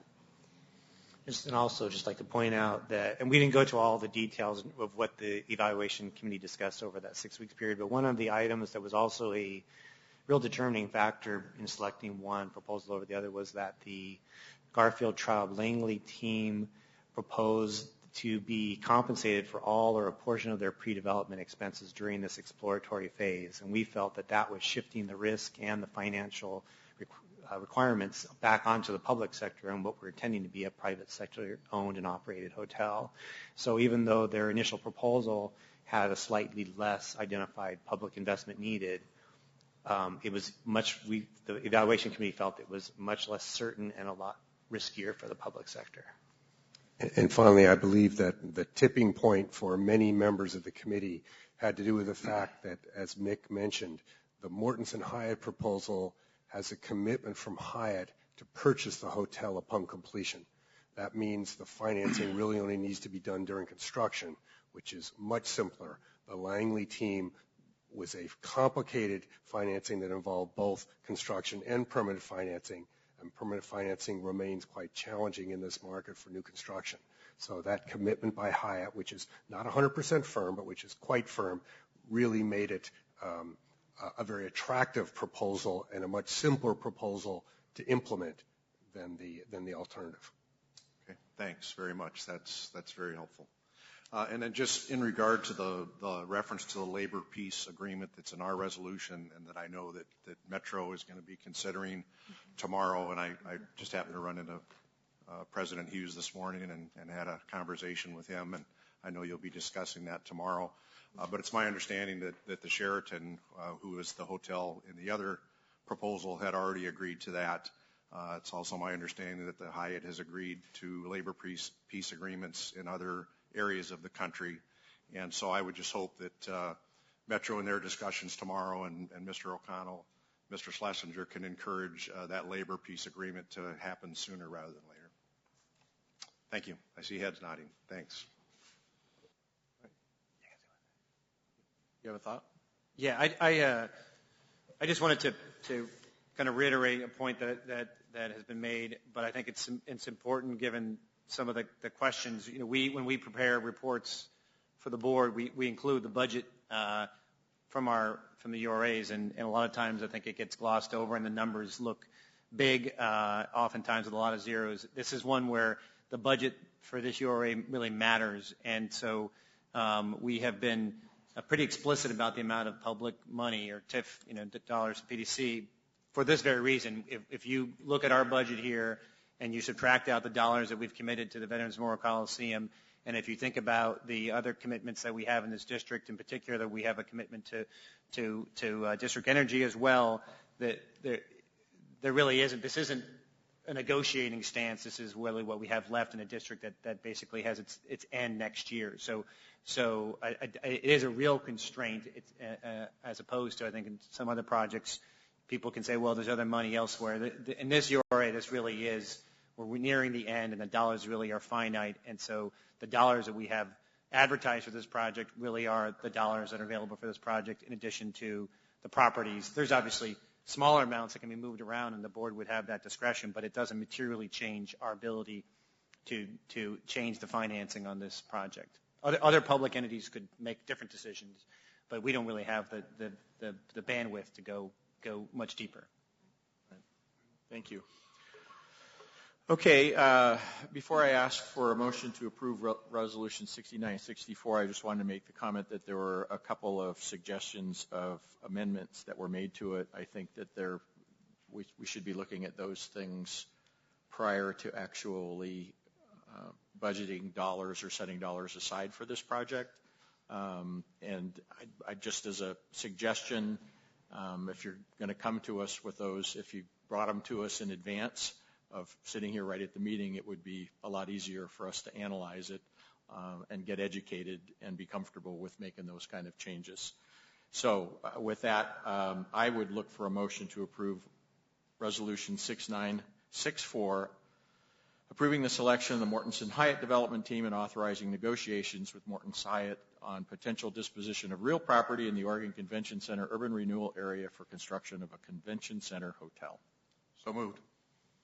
I'll second. Any further discussion? All those in favor, aye. Aye. Aye. Opposed? Thank you. And we're 20 minutes ahead, and I need a break. So we're going to take a 5-minute break before we go into item number 9. Thank you for all of you for spending the time with us today.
everybody, for putting up with my short break here. We will reconvene the meeting, and we will actually go back to the regular agenda item, Resolution 6963. There was a question asked with regard to our ability to rely on the plan, so I'd like to call Lou Bowers and Kevin Brake back to the table.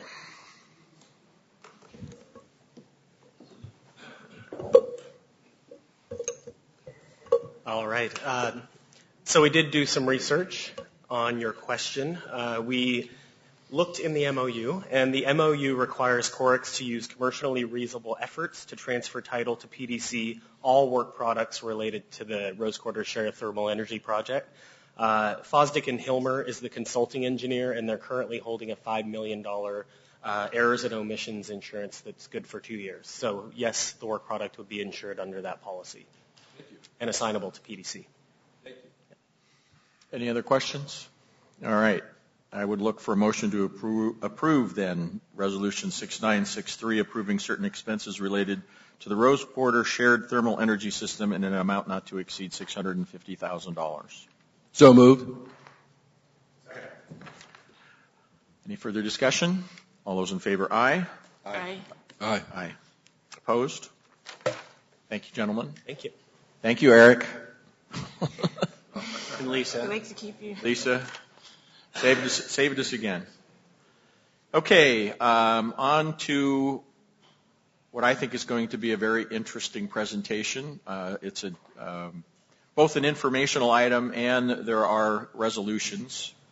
A real estate property portfolio overview. I think this is really appropriate because as we have been talking together as a board over the last couple of years, we all know that we have several districts that are coming to an end. We own a lot of property in districts that we don't necessarily have funds to redevelop. We need to do a thorough analysis of the property that we own, what the opportunities are, and this is the beginning of the reporting on that process. So with that, Gina and Steve, welcome. Thank you. I'm Gina Bieland, the Real Estate and Loan Services Manager for PDC. And I, on behalf of PDC, I'm happy to be here today to speak about both an informational item as well as an action item. The Executive Director tasked a dynamic team to take a look at the portfolio of properties owned by PDC in a new light and manner to understand the operation of each and every one of them. And one of the first notices was that there was a selection of what we like to call remnant properties, and these are properties that were never meant to be in PDC's portfolio. They were part of either dispositions, actions, or programs that went through with other agencies with the understanding that at the end of the particular project that these remnants would be transferred to the appropriate agency. As such, we have identified 20 of the remnant lots, and today we are bringing to you 6 of those remnant lots, and they're all being transferred to the same agency. You'll note here that there are a handful in different URAs, as well as some that were outside of any urban renewal districts. What I'd like to do now is show you what they are. So on the far left, you've got these two. Whoops, I have a little color. Well, there we go.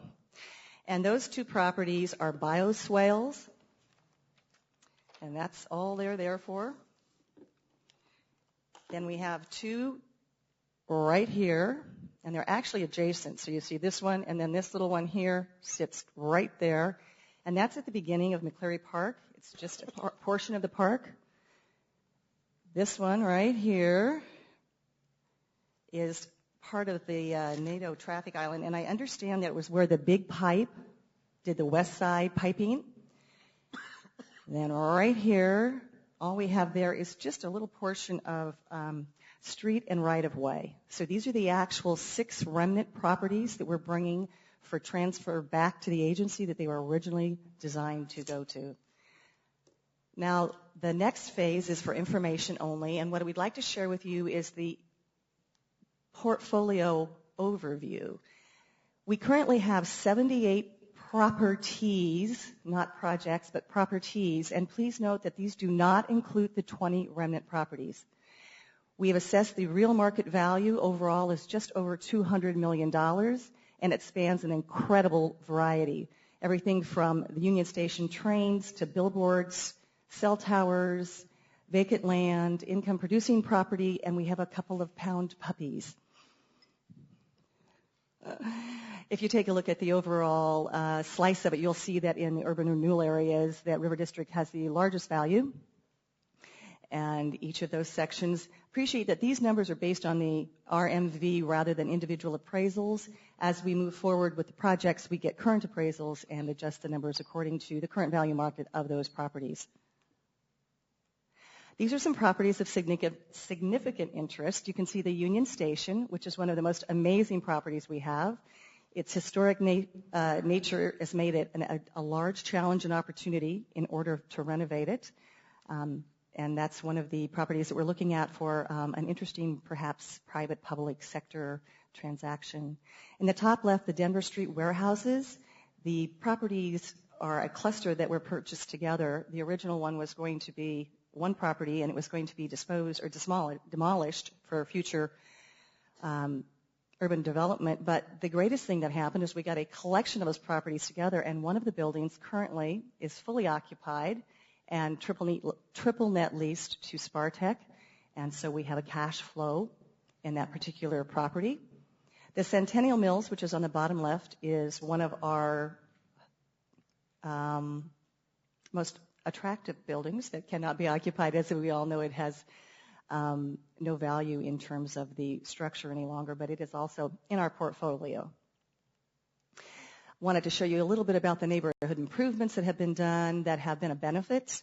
The Oregon Community Pavilion, which is by the Convention Center, and that hosts several concerts and outdoor facilities. The MLK and Holiday, a very attractive piece there. And then the Lentz Community Plaza, during the demolition of a few buildings and the forward thinking of streetscape, this was put in place for the neighborhood. We'd like to take a look at the net income of the properties. As we went through, we noticed that some of our properties were throwing off cash flow, and some of them were costing significant amount of money just to maintain in the portfolio. So as you can see, but collectively, the net income is just under $600,000 for last fiscal year. Each year is a bit different in terms of what we can account for and going forward in terms of expenses, in that some properties have more expenses in a particular year during either renovation or environmental work that has to be done. This takes a look at our revenue streams. You'll see that parking and other income is our highest revenue stream. Just before the close of the fiscal year, we took back in deed of foreclosure the parking garage that you will see in a few moments that's down in River Place. And you will note that our lease income, and that's from a variety of different properties, and our permit income, which is at the bottom, we do allow public use of our properties, and we charge a very small nominal fee for that in order to ensure proper insurance and risk management. And so that does provide something for the communities. Here are some of our income-producing properties. In the top left is the Bakery Block in Lentz. The right is the Spartech building, which I discussed, which is a triple net cash flowing building. We have the billboard right there. We've got a couple of cell towers, and there's the inn at the Convention Center. Parking garages have produced the larger portion of our income in properties, and you can see those that we own at this point in time. Now, I'm just going to quickly go through each of the URAs, and if you have any questions or if you'd like me to just highlight a little bit about the properties. This is the whoa, let's go forward. Cascade Station, which is right here. The FBI building was complete and occupied this year, and we currently have an MOU on another property adjacent to that building. Here's the Central East Side. This is the Burnside section, and this is the Esplanade. There's downtown waterfront. And here we have a couple of properties. We have 3rd and Oak, and we have 3rd and Taylor, which are both looking to be disposed at market value. These are gateway regional centers. These are parking facilities. Then there's the interstate corridor, and you'll see in the top left, those are the warehouse buildings that we purchased that are cash flowing, and we're renovating another one which will be up and operational for lease in the middle of next fiscal year. There's interstate. Then we have Lentz, and you'll notice that we have a large concentration of properties right adjacent to 205, and they're doing streetscape in this area, which will be occurring starting in the next month or two, as well as 2 Metro wholesale auto dealers.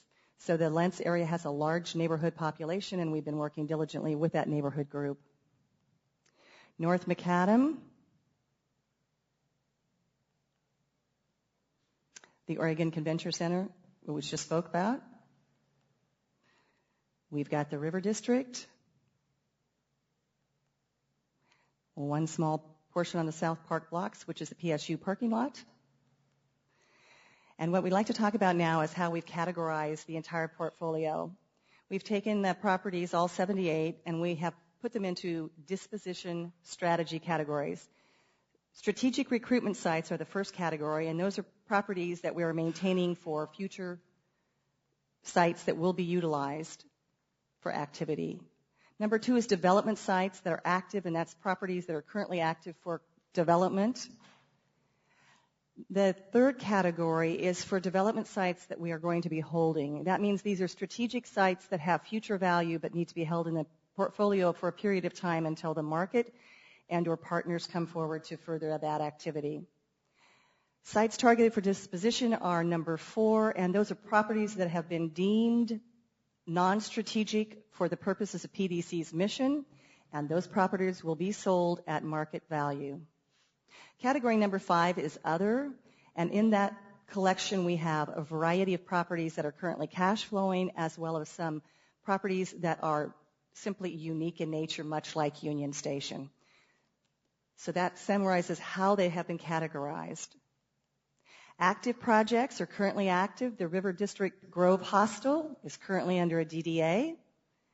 The Central Eastside Burnside Bridgehead is the Convention Center Office Plaza, Convention Plaza office building, which is going to be transferred under a DDA in the next couple of weeks. The Airport Way, we have an MOU for a potential site adjacent to the FBI. And then the other 2 projects, these are currently underway for a purchase and sale agreement discussion for market rate dispositions. This in front of us are the next 6 or 5 parcels that are going out for future disposition. 3rd and Oak, which is a large hole in the ground. 3rd and Taylor, which is a quarter block. You'll notice the Old Town Lofts. The only portion we have of that is the commercial retail space on the ground floor and 20 parking spaces that can only be sold to unit owners. The Bowski lot, which is an adjacent parcel to a property that was purchased by a surety. And then the Tate lot in the Lentz Town Center was a home that was demolished. While that sums up the portfolio in its nature, what we're here for today is to recommend action and approval of Resolution 6965, 6966, 6967, 6968, 6969, and 6970 of remnant properties. Thank you. Thank you. Steve? Good afternoon, Commissioners, and Executive Director Quinton. I have nothing to add. I'm happy to answer questions if you have specifically about properties. I've been at PDC for 10 years. I know all these properties intimately. I've had good times and bad times with them. There's always something going on, and it's an exciting position to have here at PDC. Okay. Well, like I said, this is really step 1, and it's kind of exciting that we have gotten there. Gina's been with us how many months? 6 months. Today. 6 months today. And this was one of the major tasks that she has taken on in terms of kind of the first analysis of these projects pieces of land, where are they, what are the right things to do. Obviously, disposition of any of these pieces of property comes back to the board. There'd be more discussion in terms of what the alternatives are and what the values are and what the use is. We authorized at the last meeting the sale of some land down on the south waterfront to a project that's a hotel project. And one of the things that we talked about as we worked through that project was we're not necessarily in the business of just getting the highest price for a particular piece of property. We are still in the business of trying to make sure that it's the right project for it, and we're still in the business of trying to make sure that that project gets completed in a reasonable period of time, that we're not just selling pieces of property to somebody who's going to land bank it and not create the development and the jobs that we're all looking for. So I think this is a great opening to that discussion. This is only 6 of the 20 remnant properties. We'll be seeing more remnant properties here fairly shortly, but there would be much more detailed discussion to be had with regard to disposition of other pieces of properties. We do have one person who wants to testify, so I'm going to ask the two of you to step back, and I'll call Romeo Sosa to the table. You would like to testify with regard to this? Welcome. And you do have 3 minutes. Thank you. Okay. It's not a testifying, it's just a question. My name is Romeo Sosa, and I work for VOS, Worker Rights Education Project, which we have the Martin Luther King Jr. Worker Center, one of the property of the PDC. I saw the picture in there. So we connect a lot of 100 workers every month to their employers. And so one of my question is, I saw the number, are we classifying the number 4 property to sell, or where we at? Like, we want to know basically what's your plan in that property. We want to know how much that costs, so to create our own plan too. And also, we would like to set up a meeting with you, I don't know when, but we need a contact person to talk more about this. And yeah, that's basically it. Okay, thank you. Happy to get together with you. I think there has been some discussion. This is the piece of property that you saw the billboard with the smile on it, and this is the Workers' Rights Education Project. It's actually where people are able to hire folks for temporary work. You've seen it as you've passed the Convention Center Hotel, but happy to talk to you about it and get more information. It's nothing that we're doing immediately. Yeah, I would certainly encourage you to talk with Steve and Gina before you leave. I mean, they would be the folks to follow up with to talk about our plans for the site and certainly talk about what the site's value might be and things like that. It is been classified as a property that is on the disposition list. The timing of that is uncertain. Just because we classify something as something we would sell doesn't mean that we have a willing buyer, and it doesn't indicate what value we could get for it. But so it may not be a sale that happens for a long time. And so I think our agreement with you was that we would allow you to continue to operate as long as we own the property under the current terms of the lease until we had a transaction. But if you wanted to talk to Steve and Gina, I think we'd be more than happy to talk with you about whatever plans you have on the site and whether there's a way for us to negotiate a deal on that. So, thank you. Thank you. Gina and Steve, just a little more exercise this afternoon. I don't have any other further questions. John, start with you. I was just going to ask in general if folks had interest in the properties, any of the properties, to start with you folks. I think that's the correct answer that we just heard. Right, and we do have an interest list so that as the properties do become in alignment for any transactions that we would let people know that. Okay, yeah. Now this has been very helpful. I mean, I've been a commissioner for several years and I knew we owned some properties, but I didn't know which ones and where. I mean, and some of them, Union Station, but certainly not all of them, and I think it just makes sense to have some sort of organized strategy on how we deal with them. So thank you. Commissioner Dixon? Very good work. It's thorough and organized, and obviously if we had 70 of these that should have been giving back, it makes sense that we're organizing it and you're presenting it in a fashion so it's not overwhelming, like 70 all at one shot for us. I think doses of 6 makes sense. And I kind of wanted to reiterate what Commissioner Mola said was to people who, if it was a site like these people that are on a particular property, how we're marketing and how we actually make the selection of who could potentially have these properties that we have for disposition. And I suppose you'll probably bring that as we start talking about that in the future. Like I said, today we're only bringing 6 of the 20 remnant, and as we move forward, we will be coming to the Commission with recommendations for the various sites to disposition that particular property specific. Okay, great. Steve? Just some basic questions here if you get me up to speed. So what you're asking for is a resolution to sell the properties or to transfer the properties to other agencies? We're requesting approval to transfer these particular 6 properties to another agency. Great. Well, that leads me right into my next item, and that is I'm sure, and I've been talking with Executive Director Quinton about all the property that the City of Portland owns that's probably not being put to its best and full use, as well as the county. And certainly I am interested, and I think others at the PDC are interested about how we can acquire some of those properties.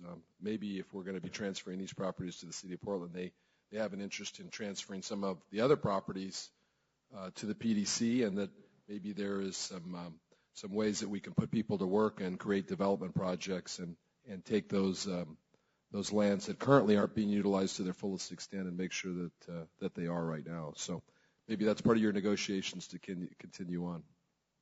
So is that possible? I think it's certainly possible. Like I've told Commissioner Strauss, we've already begun conversations with the city around the city's real estate portfolio, which is significantly larger than the one we're talking about today. And I think there are opportunities for us to work with the city and other jurisdictions around the parcels they own that have development potential, and allowing us to help unlock that value. So I would say yes to that. Perfect. Thank you. However, I will point out that these have no value, so they're not going to be of much help. The value is that they won't cost us any more money to maintain. That's right. I'm sure the city has lots of property they want to trade for these, though. You can negotiate that one. All right, I'd look for a motion to approve Resolution 6965, 6966, 6967, 6968, 6969, and 6970, authorizing execution of a bargain and sale deed for the disposition of 6 real properties in the City of Portland. So moved. Second. That wasn't very enthusiastic. Any further discussion? All those in favor, aye. Aye. Aye. Opposed? Thank you. Good Good job. work. Thank you. That was good. Thanks. All right, last item of the day, informational item, review of draft Central City 2035 concept plan and draft North-Northeast quadrant plan, including related I-5 Broadway, Weidler, and Rose Quarter district plans, was what I call great airplane reading. Yes. Great airplane reading.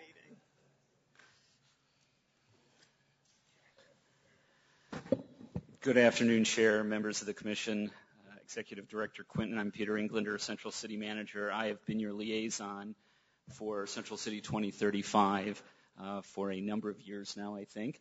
And these are 2 of the first work products out of a multi-year effort that has been substantially funded by the Portland Development Commission, and part of our intergovernmental agreement was to come back to you from time to time and update you on the progress that's being made.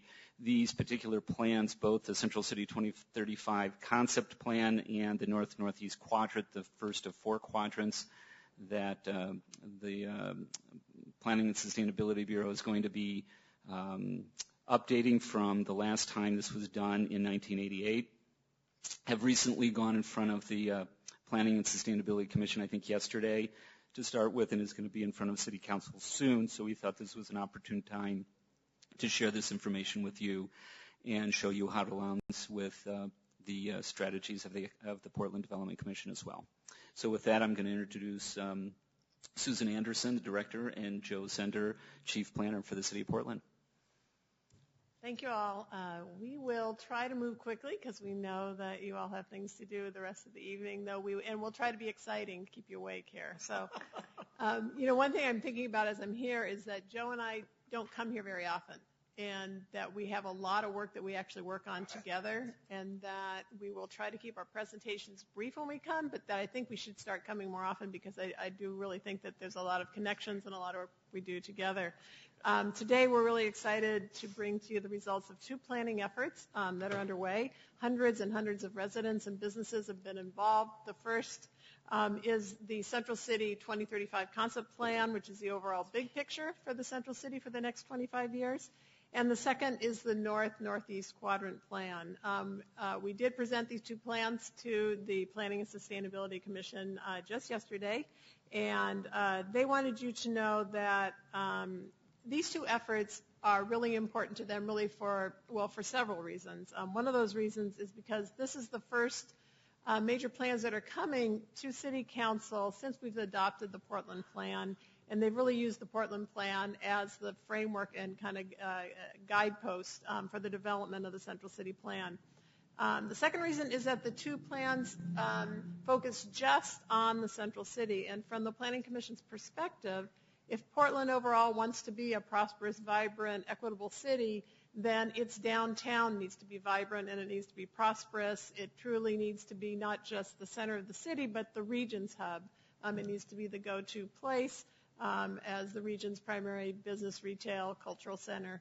And if we're going to thrive in the future, that means that we need to both have regional jobs there, but it also has to be a place where more and more people want to live and make it their home. A third reason that these two plans are essential, at least from my perspective, is that it's been a quarter century since we've done a Central City Plan. Many of the people probably that work in this building still and work in City Hall, they were somehow a part of the old plan, and the world has changed dramatically in 25 years. Things that were important 25 years ago, how we got around, how we lived, even how we're educated has changed. There were 500 or almost 500 specific items in the Central City Plan that was done in 1988. About 90% of them have actually been accomplished, and many of them were accomplished using PDC dollars that were then leveraged with private financing. And I think that's a really important point. So our challenge now, I think, with the new plan is to maintain the best of what we have, build on it, and improve and grow the Central City.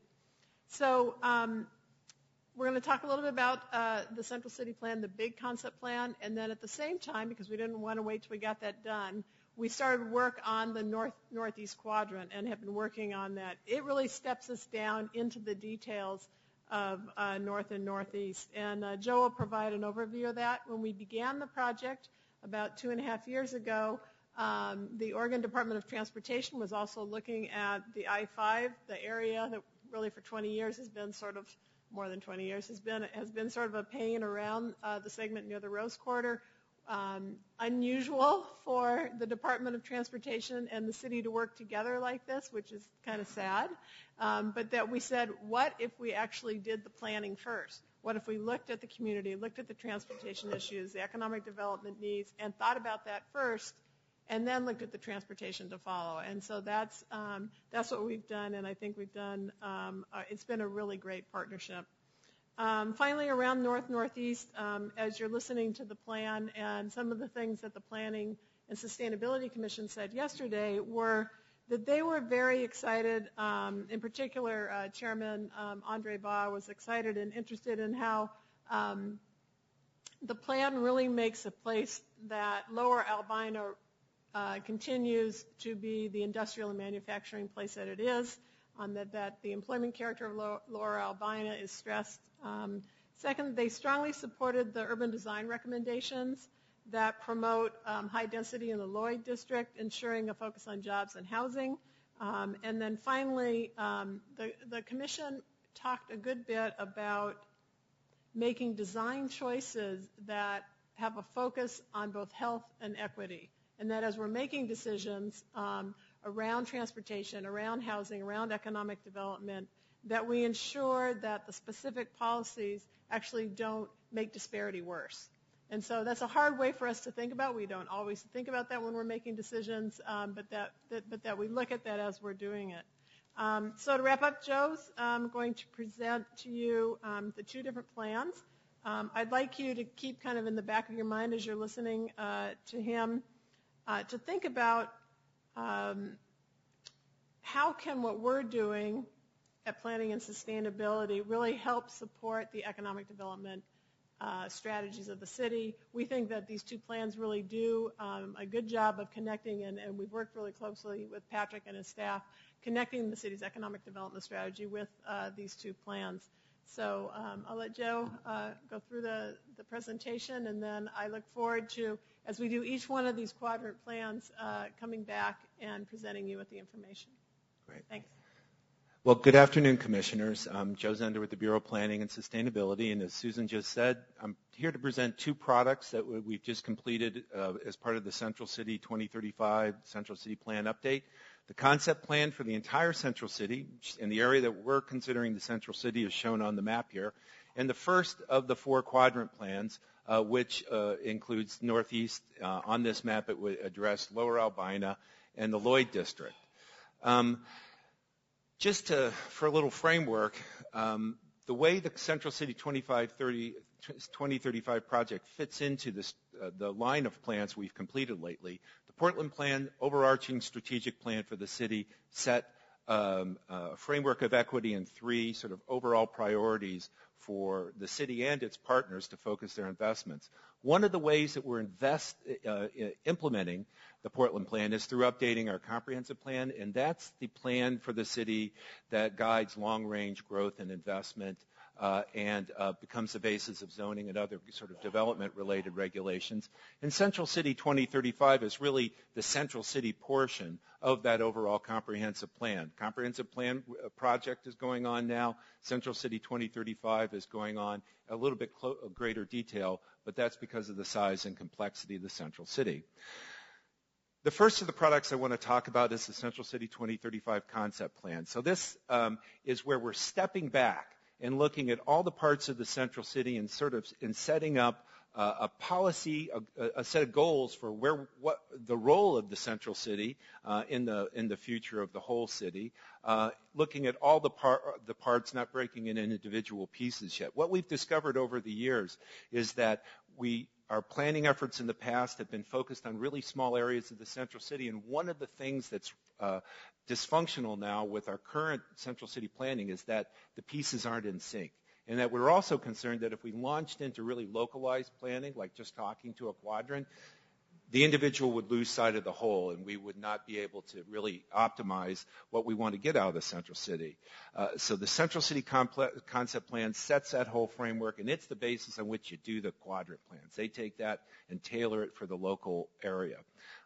The targets that we're planning for in this plan are shown here based on Metro's forecast for the whole city and the assignment of some of that to the Central City. But 46,000 new jobs in the Central City, so it remains the center of employment for the city and a significant center of employment and functions for the region. 28,000, almost 29,000 new housing units in the Central City, so a significant, or actually a continuation of the level of growth that we've seen over the last decade, but also really establishing a new kind of role for the Central City and maintenance of the Central City as this regional center across a variety of realms. Just looking at where we are today. So there's about 120,000 jobs in the Central City, and it's 35% of the citywide employment.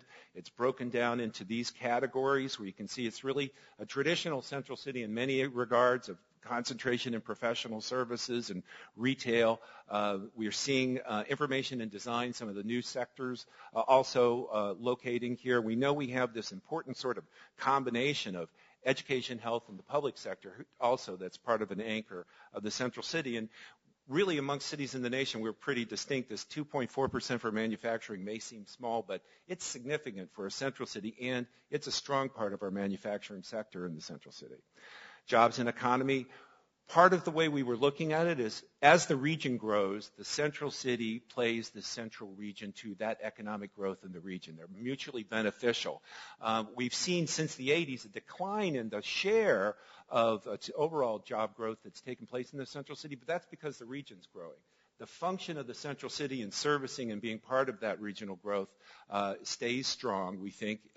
What that target should be in terms of regional share is something that we're continuing to work on through the overall plan. But we think that that kind of target and pegging the central city's growth to that is important. And we've seen, actually, the continued strength of the central city, even in this last, this 2000 to 2008 cycle, grew at a faster rate than the region. It's providing a service and providing a function that is uniquely competitive, has a unique competitive advantage, but also serves the region. In terms of just the population of the central city, we're seeing it change. It's 35,000 people. We expect significant growth over the next 25 years, and we're seeing a change in the demographics, too, where it is getting an increase of households with children, and that providing for this potential sort of more broad range residential future of the central city is an important part of our planning. In terms of housing itself, 23,000 units, most on the west side, most of it's rental. But as I said, as the market changes and grows, there's going to be a diversification, or we desire to see a diversification of that. And we'll be looking at the tools that we have to provide incentives or actually to accommodate or incent that. The committee that the Central City 2035 concept was developed with a steering committee. The members are shown here. And they were a collection of stakeholders, but also sort of broad thinkers to help us look at the whole of the central city and set these high-level policies. We also had a long sort of phase of public outreach and issue identification, trying to get stakeholders in a broader range of interest to help us to identify what this plan has to address to be successful. And the issues that came out of that phase focused a lot on economic development and were resonant with sort of the economic development strategy for the city and the central city, as well as when you get into our side of the economic development business, looking at longer range development trends, traditional business sectors and development sectors were a prominent voice in that as well. Other topics that we touched on included housing and community development, looking at that diversity and changing role of residential in the central city, transportation, serving the hub that is the central city, and while emphasizing active transportation and new modes, the continuing sort of importance of public safety, looking again at the Willamette River, which is, physically and in a lot of different ways the center of the central city, with sort of a new interest in this time of promoting commercial uses along the Willamette River, as well as protecting its environmental quality. Civic and cultural life, environmental health, building on sort of the urban innovation of a green urban central city, and the continued interest in protecting historic resources. Looking at all those issues and identifying sort of what was critical led to the formulation of these sort of 5 main policy areas that are in the concept plan. I'm just going to touch on them briefly. The first is really what in the concept plan we call economy and innovation. And one of the things that this group that put together the concept plan wanted to emphasize was thinking about the central city, not just in terms of livability, not just in terms of vitality, some of these terms that we throw around, not just in terms of civic identity, but the fact that a place like this with the resources that it have, both business and the density of people working in the central city leads to innovation, entrepreneurship, exchange, and that's an important function that they wanted this whole central city concept plan to emphasize. When you look at this section, really, which is focused on economic development, we have 4 goals. Trying to maintain the central city and doing as the center of the region, but also working as in the economic development strategy to use it to promote innovation, connections to higher education, Economic competitiveness really boils down to the cost of doing business and some of the nuts and bolts of the kind of businesses we're trying to attract. Each of these goals are broken down into more detailed, specific policies, as I said, that get carried into the quadrant plans. But if you look at the left-hand side of this column, that is very much aligned with the economic development strategy and what it has to say with the central city. And the right-hand side of the column also is more of the traditional sort of functions, the baseline stuff that a central city needs to be paying attention to be a vital economic center. We also, the other second topic was housings and neighborhoods. And the real change of thought here was we've been pretty successful in promoting residential development in the central city. The next generation of this means really creating successful neighborhoods, successful places for not just to locate housing, but for households to live on an extended basis, not just sort of as an entryway or as an empty nester, a broader range of households, and continued sort of emphasis on the important concentration of low and moderate income housing that is in the central city, the largest in the city, a vital resource and under constant pressure to be maintained. The Willamette River, as I said, is the physical center of the central city, and there was a great deal of emphasis. And this is an idea that dates back to the 80s plan. We wanted to try to make it a little more concrete and real with this plan, and we'll talk about some of that later. But also, as I said, in addition to just recreational and sort of an image, it includes the importance of the environmental health of the river, but also this notion that the commercial use of the river could bring more to a central city. When you look at cities across the nation, you see more of that than we have here in trying to address some of the barriers to reaching that. Urban design is about the physical kind of development of the central city, building to last, putting the bones in place that private sector development can successfully accomplish both its economic ends, but also creating a great place. And some of the themes here I'll touch on later when we get into the urban design concept, but there was this notion in here of making space for new types of buildings and experimentation and innovation.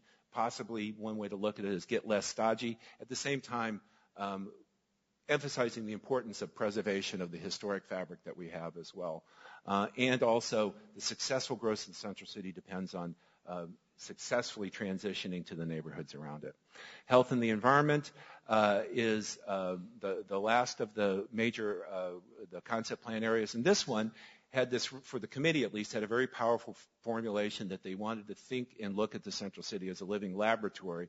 And a notion around these kind of urbanized green technologies, making energy conservation and resource conservation, watershed health, and human health, sort of optimizing that, really pushing it to the limits in our central city.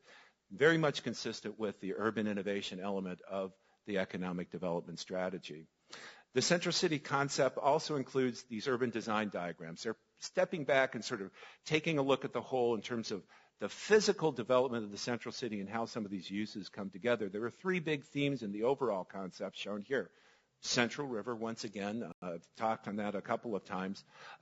Distinct districts, there was a real interest this time. In the past, we might not have thought of so much about in these terms when we looked at the central city, but it's a collection of distinct places, and there's a great deal of strength in that diversity and distinctiveness of the places, and building on that.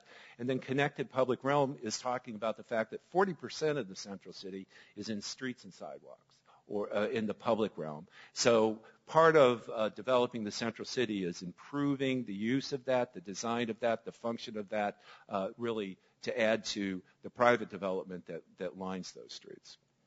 When you drill down a little more closely, this is the complementary diagram to that, you start to see how it applies more directly to different parts of the central city. One important concept that I didn't mention here is this big loop around the outside, and this is what the folks who have helped us develop this and the public so far has found is a pretty interesting concept. If you think about the Willamette River Greenway, we have a loop around the river itself. One side's the Esplanade, one side's the park.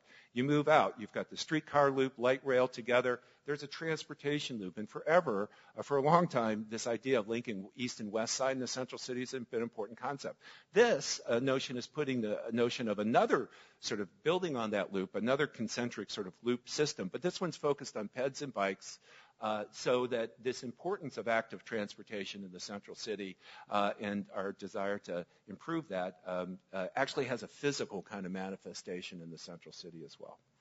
When you look at it a little more closely, the other thing that this part of the diagram shows is our initial cut on which parts of the central city are likely to change the most over the next 25 years, moving from darker to lighter in these areas. And that corresponds really kind of interestingly, I think, with PDC's work as well, because you see the education URA, you see South Waterfront and the innovation quadrant called out. You see the Lloyd District, which I'll talk about more later, but you also have the end of, or the remaining sections of the River District, and the great sort of frontier in many ways of Goose Hollow, which has a great deal of capacity, but not sort of a direction yet. So that is the picture that we're putting on the table for each of the quadrants to respond to and design down and develop the specifics for. The first of those quadrant plans is the Northeast Quadrant, and I want to talk a little bit about what's coming out of that. So when we talk about that, we're looking at the Lloyd District in Lower Albina, including the Rose Quarter area, edging into Elliott and Irvington in terms of the neighborhoods and Sullivan's Gulch. Over the years, there's been a lot of change in this area from with the assembly of the large lots over there in the Lloyd District, the construction of the Rose Quarter, the construction of the convention center. This is an area that's blessed by big regional attractions, including the Lloyd Mall itself, and also, maybe a little cursed by it as well in terms of how it's divided up the district and had this great impact. And especially, and something that we actually talked about quite a bit in the development of this quadrant plan was the historic African American community that was located here and the displacement that took place over the time. One of the vestiges of that was to look at the historic properties in the Lloyd District, and when you think about that, that's not something that jumps to the forefront of your mind because so much has changed. But especially in Elliott and the neighborhoods surrounding it, there's a great deal of history and a great deal of important sort of historic sites for the African American community. And we built that into the thinking for the quadrant plan. And also there's a great deal of development capacity already on the books. This is something that across the whole central city you see, but you see it sort of in an extreme way in the Lloyd District. Development capacity that we've yet to tap. Although we're starting to see, even today, your discussion with the Convention Center Hotel, we're starting to see some of it. So these district plans, these quadrant level plans, were approached, and they really produced sort of these 4 different layers of recommendations. First, we looked at land use. And so part of an area like the Lloyd District, it seems sort of undifferentiated. What sense do you make strategically of where you want to focus and how? And that's really what's captured in the land use diagram here with this. I'm going to do my John Madden here. With this center of the Lloyd District being the place that clearly the whole process identified as wanting to focus on and take in a direction that's more mixed use than what you see there today, because it's pretty successful as an office quadrant. This area here is where the state offices are, and a lot of the office district is already established, but increase the intensity, increase the mix of uses in this district, do it in a way that complements the regional facilities that you have there, transition to the neighborhoods and bring the Blanchard block and that area around the Rose Quarter online to be more productive in terms of greater intensity of development. It also includes Lower Albina, and the big move there is to take a look at Russell Street and increase the flexibility and intensity of employment uses there. Second layer, and this is actually something we're going to be doing in all the quadrant plans too, because strategically I think it's very valuable. This is looking at streets. It looks like it's which ones carry which traffic, but really what's talking about here is development character and intensity on different streets in the district. And part of what the thinking is rather than just say retail is everywhere or each of these streets serves a function in terms of development, trying to create a hierarchy of that. Concentrate and support where your existing retail and neighborhood serving kind of commercial uses are in a way that supports their success. And here, we have that sort of node there. We believe that that can be accomplished on MLK Grand, and part of what you were talking about today builds that. And then it tapers down into smaller streets that are serving more of the new neighborhood that's emerging. When you look at 7th, that's where the streetcar line goes. That's a good place to focus on this. A second kind of street is these boulevard streets, which takes Weidler and Broadway and thinks of Broadway as one kind of place, commercial, Weidler as a major street. It's part of the couplet, but it doesn't necessarily have to have that storefront commercial focus. And then flexible streets is actually us trying to get down to maintaining connectivity through these super blocks especially to serve the new neighborhoods and do in a way that really supports neighborhood use, increased residential use. I mean, this is like Pearl kind of residential use, but increased residential use in emphasizing pedestrians and bikes, but also allowing cars.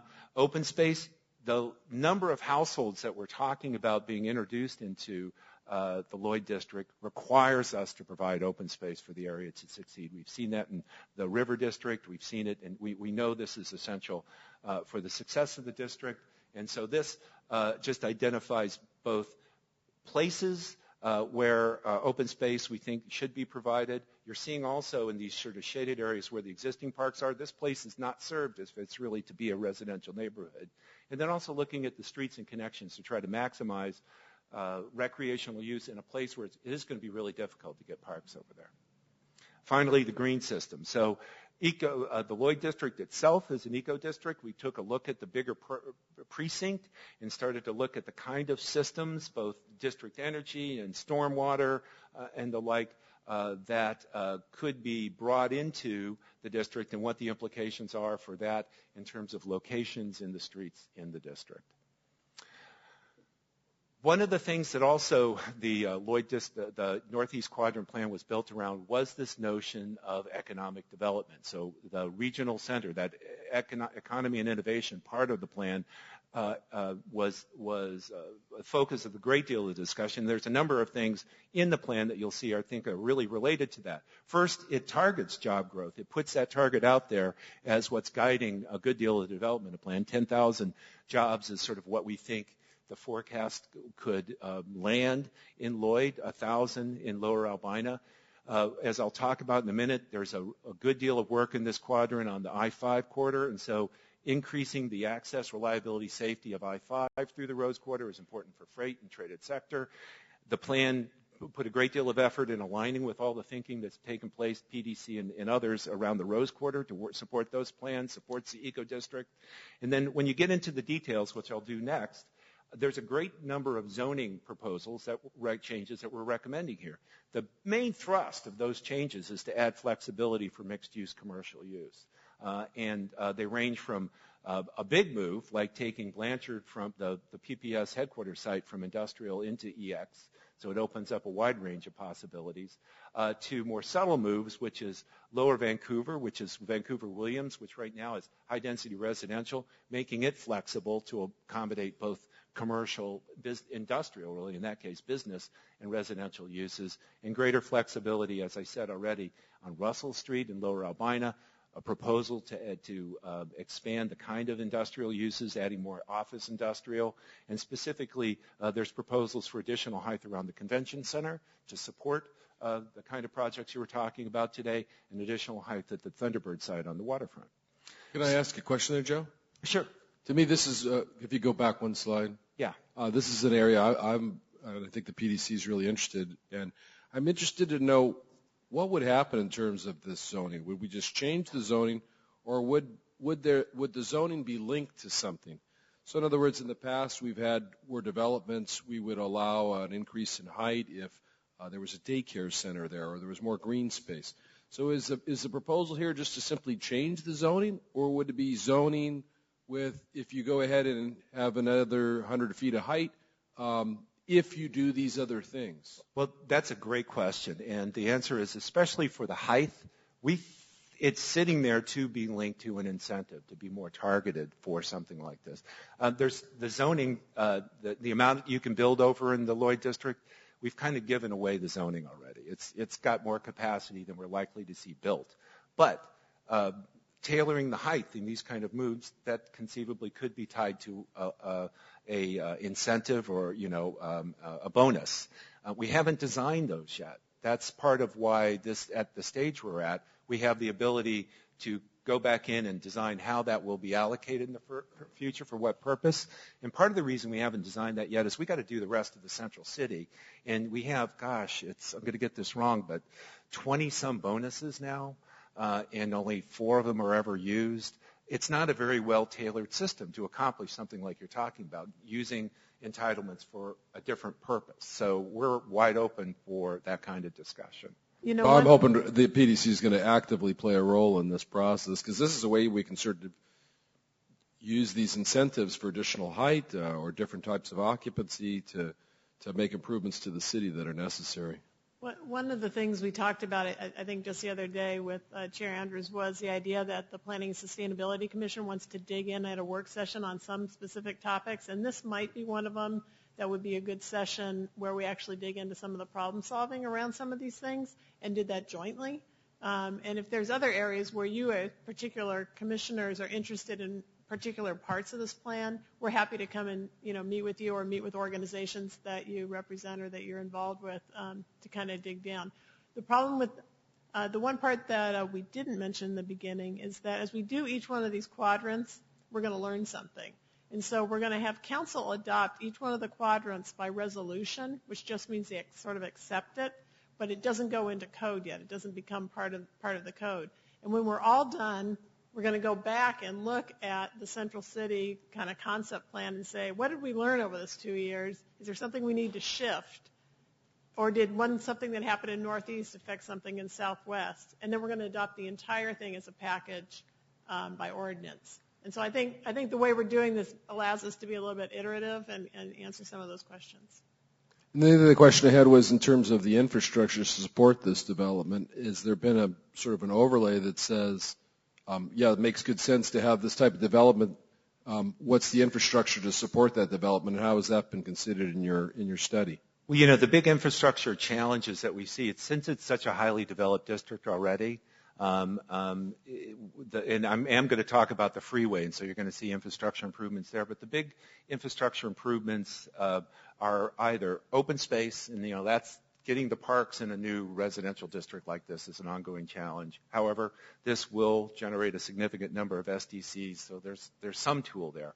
And then the other is just eco-district kind of infrastructure, and you all have been working on that as well, understanding the economics of it. So those are the two big, in addition to the freeway, infrastructure kind of investments. The rest, we think the district can handle the amount of development that we're talking about. Okay. Yeah, I'm interested in knowing specifically the kind of infrastructure you're interested in, Commissioner, because this is an infrastructure-rich area other than what Joe mentioned. And that's one thing that was evident through this process. You've got major light rail systems that go through here as an example. So that is an interesting point. Yeah, but we're not going to have to tear up all the streets to put bigger water lines and bigger sewer lines and all these sorts of things to accommodate the development there? That's what I'm asking. Well, and it's an interesting story, and there's a variety of theories out there by what the delay has been in the Lloyd District, because it's not a brown or a greenfield. It's got the infrastructure there, and with the proposal of Langley Properties for the super block, you're starting to see action.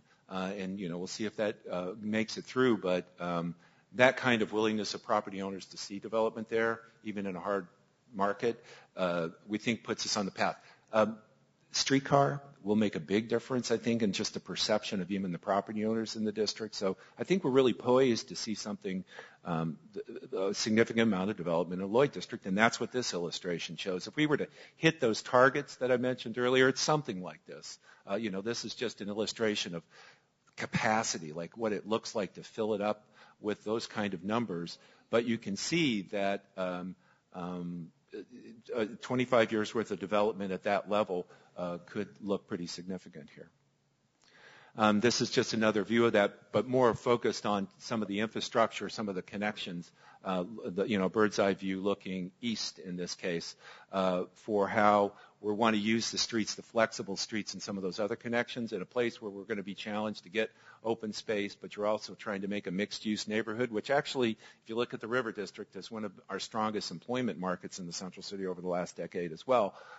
This could be one of those.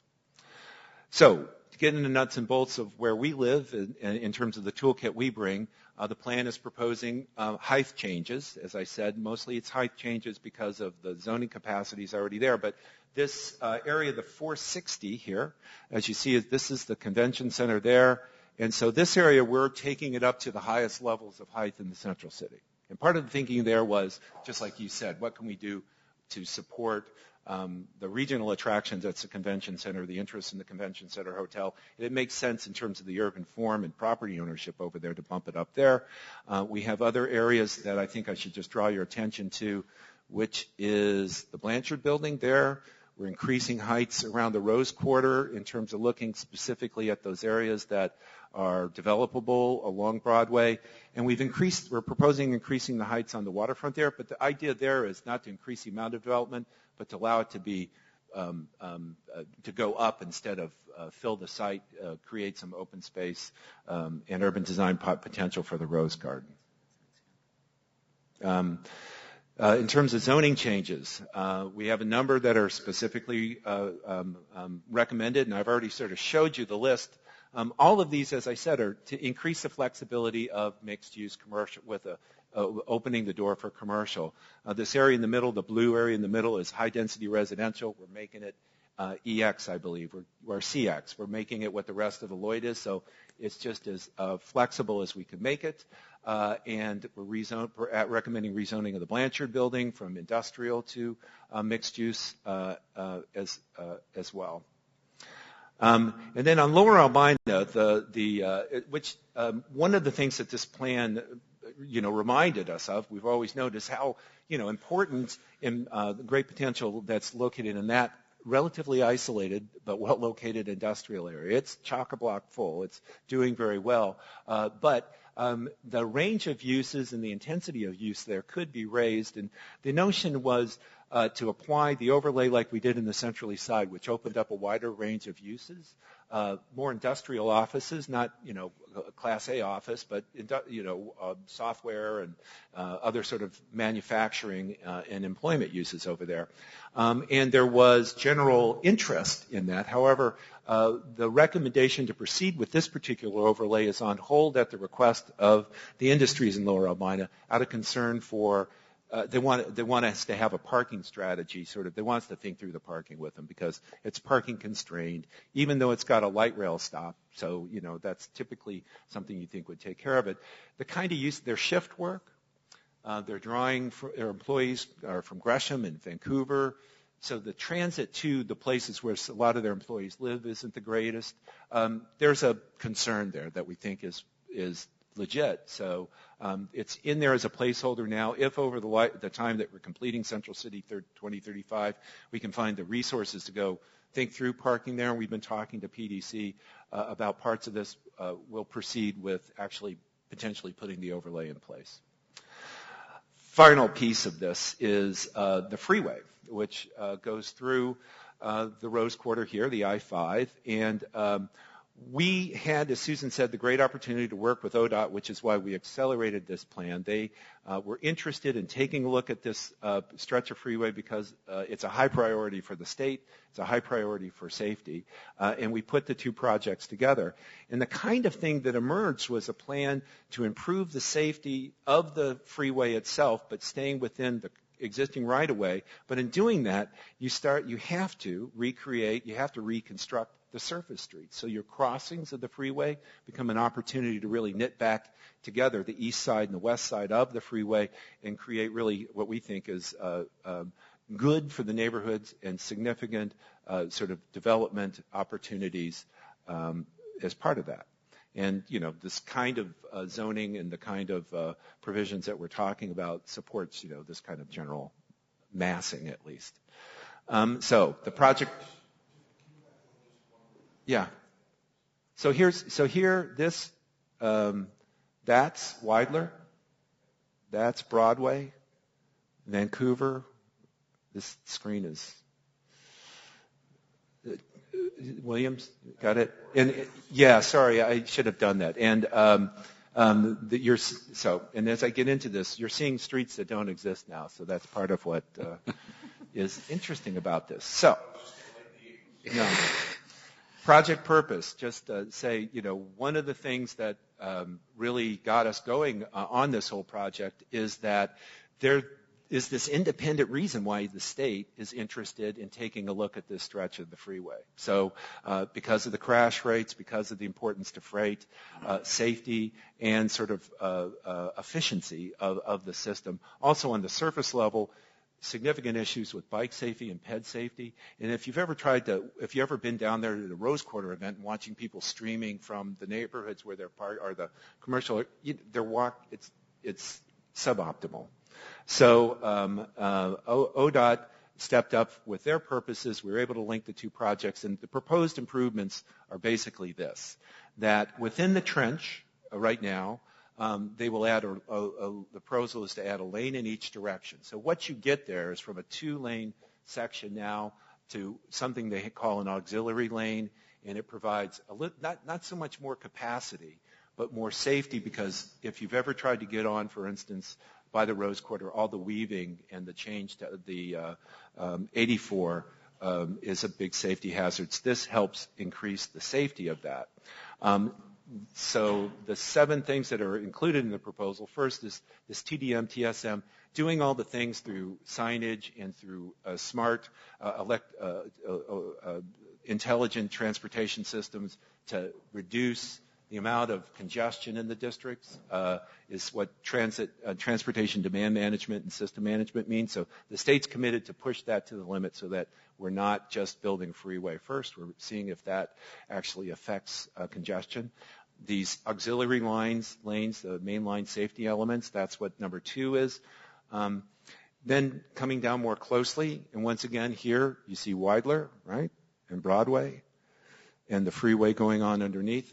What happens with the construction of those additional lanes is that you need to rebuild the bridges that cross them, the viaducts that cross them, which means you have to rebuild Weidler, you have to rebuild Broadway, you have to rebuild Vancouver, you have to rebuild Williams, and currently, today, there's a big, long viaduct that's Flint right here. So the proposal that came out was to use rather than to rebuild individual bridges, to build a cap, which is what's shown here under the 3, 5, and 4, because it's the most cost-effective way to do that, to reconstruct those bridges. And by doing that, by creating this cap across that section, you're able to keep streetcar running while you're doing all the construction. So economically, from the point of view of the engineers, it's good. So it allows you to reconstruct all of those with better bicycle access, with safer ramp design, and it creates the opportunity for a new crossing. Instead of Flint coming all the way down here, where you have this 5-way intersection at Wheeler, which is really unsafe right now. In fact, they've closed Wheeler to improve bicycle safety. You have the ability to replace that with a new connection between Vancouver, Williams, roughly along Hancock. But what that connects to is the street right in front of the Portland Public Schools headquarters. So that building, which is a development site that you all have looked at in great depth, finally gets on the map in a way, and uses it actually with improvements for both bicycle safety, circulation, and as well as creating the opportunity to cap over a good deal of the freeway. The entrance ramp onto the freeway moves from where it is now down by the Rose Quarter up to Weidler. There's this kind of unique situation where we're going to allow reverse flow, where if you're going eastbound, you go up Williams on the left-hand side and down, but it separates the traffic in a way that really makes it, and in the middle of that is a 40-foot wide raised separated path for bicycles. So it really optimizes it for all those modes and was quite a win-win in those regards. And when you drill down a little more detail of that Williams and Vancouver intersection, you're seeing the raised bike path in the middle. On the red outline is the cap, and Williams and the entrance onto the freeway ramps. The Northeast Quadrant and all that freeway discussion was a large stakeholder process, 30-plus people met for 2 years. The extra length of time was because of the complications of trying to do a freeway project and a land use plan. There's overall support for the whole plan. There's a report, though, that came from the steering committee, and the way we ran it was tried to get the consensus, did not get that there with everyone. It's a report that also reports, the minority or the disagreements in the committee, and specifically some of the neighborhoods, Elliott, which is right next to the Hancock connection, and a lot of that freeway work, still opposes the freeway project out of concerns for the neighborhood. But overall, was forwarded to the Planning and Sustainability Commission for support. So those are the two pieces that we've gotten completed so far. The next piece is to try to tackle the northwest and southwest parts. The whole west side is sort of one quadrant project, and that's going to take us 18 months because of the size and complexity, but we're on our way. Thank you. Thank you. A whirlwind. Whirlwind. It is. Say that twice real fast. I actually read these in the wrong order. Peter Engel and I had that discussion. I read the Northeast Quadrant plan first and was just amazed at the amount of detail. And I've spent a lot of time in that neighborhood between the Northeast expansion and the Veterans Memorial Coliseum and the Blanchard site stuff. And so I can tell you in terms of our own planning for development in the neighborhood, this thing is unbelievable, and I can't wait to see what the others look like that come out of the concept plan. We do have Lee Perlman would like to come up and testify shortly. Why don't we have Lee do that, and we'll finish off with any final questions. Call you guys back up. Lee Perlman, 512 Northeast Brzee Street, active in the Elliott Neighborhood Association, not speaking for them today. Part of it, Mr. Zender, I wasn't quite sure what he was going to say. He did concede that there is something less than consensus on the transportation issues. There will be several minority reports. Leave that to you. My own particular concern is the new Hancock Street, which has the potential to have significant traffic impact on some of the residential part of Elliott, or what's left of it after some of the events of the past. Mitigation. We hope it happens. We hope it works. We hope it can work without shifting the problem somewhere else. People have said that this area lost more than half of its housing. A lot of that had to do with another transportation project, the I-5 freeway. A lot of it had to do with what is now the Rose Quarter. A lot of it had to do with Emmanuel Hospital. A lot of it was smaller scale. Piece by piece, the neighborhood was torn apart. Little sensitive about the potential for that to continue. That's all. Thanks, Lee. Return. So, from my point of view, great first step. Can't wait to see the rest of the plan. Steve? Spectacular. Let's use those changes in height and zoning to make the city a better place. Commissioner Dixon? I thought it was a really thorough plan as well. I'm really glad that you included some of the history of some of our plans from the past and the implications that it did have on neighborhoods. And I'm really hoping that when we do move forward, we do take that into consideration. I was actually curious if there was like a 1963 plan and how, people decided to do some of the, I don't know, when was 88 the last? 1972 was the first. Okay, 72. 72 and then 88. Okay. And the 70s plan did not really address the east side. So 88 was the last sort of big plan for the central city. But, the development and planning in the Lloyd's been going on since the 60s. So. Right. It was really interesting reading. And I am also curious as the other quadrants come forward. So we will look forward to having updates on that as you're moving. Thanks. Well, thanks for the report, and I will have to be honest and say out of my briefing book, this is the one thing that I did not get to. But it'll probably be more meaningful to me, in all honesty, to go through it after you've given the report. So I will read it and look forward to future progress. So thank you. Thanks.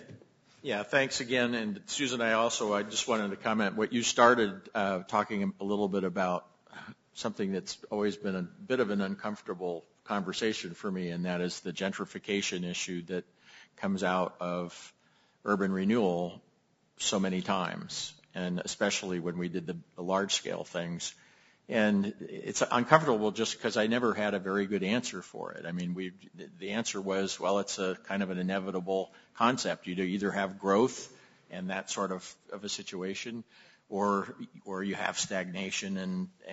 And actually, I'm going to give Patrick credit. Shortly after he was appointed, he said no.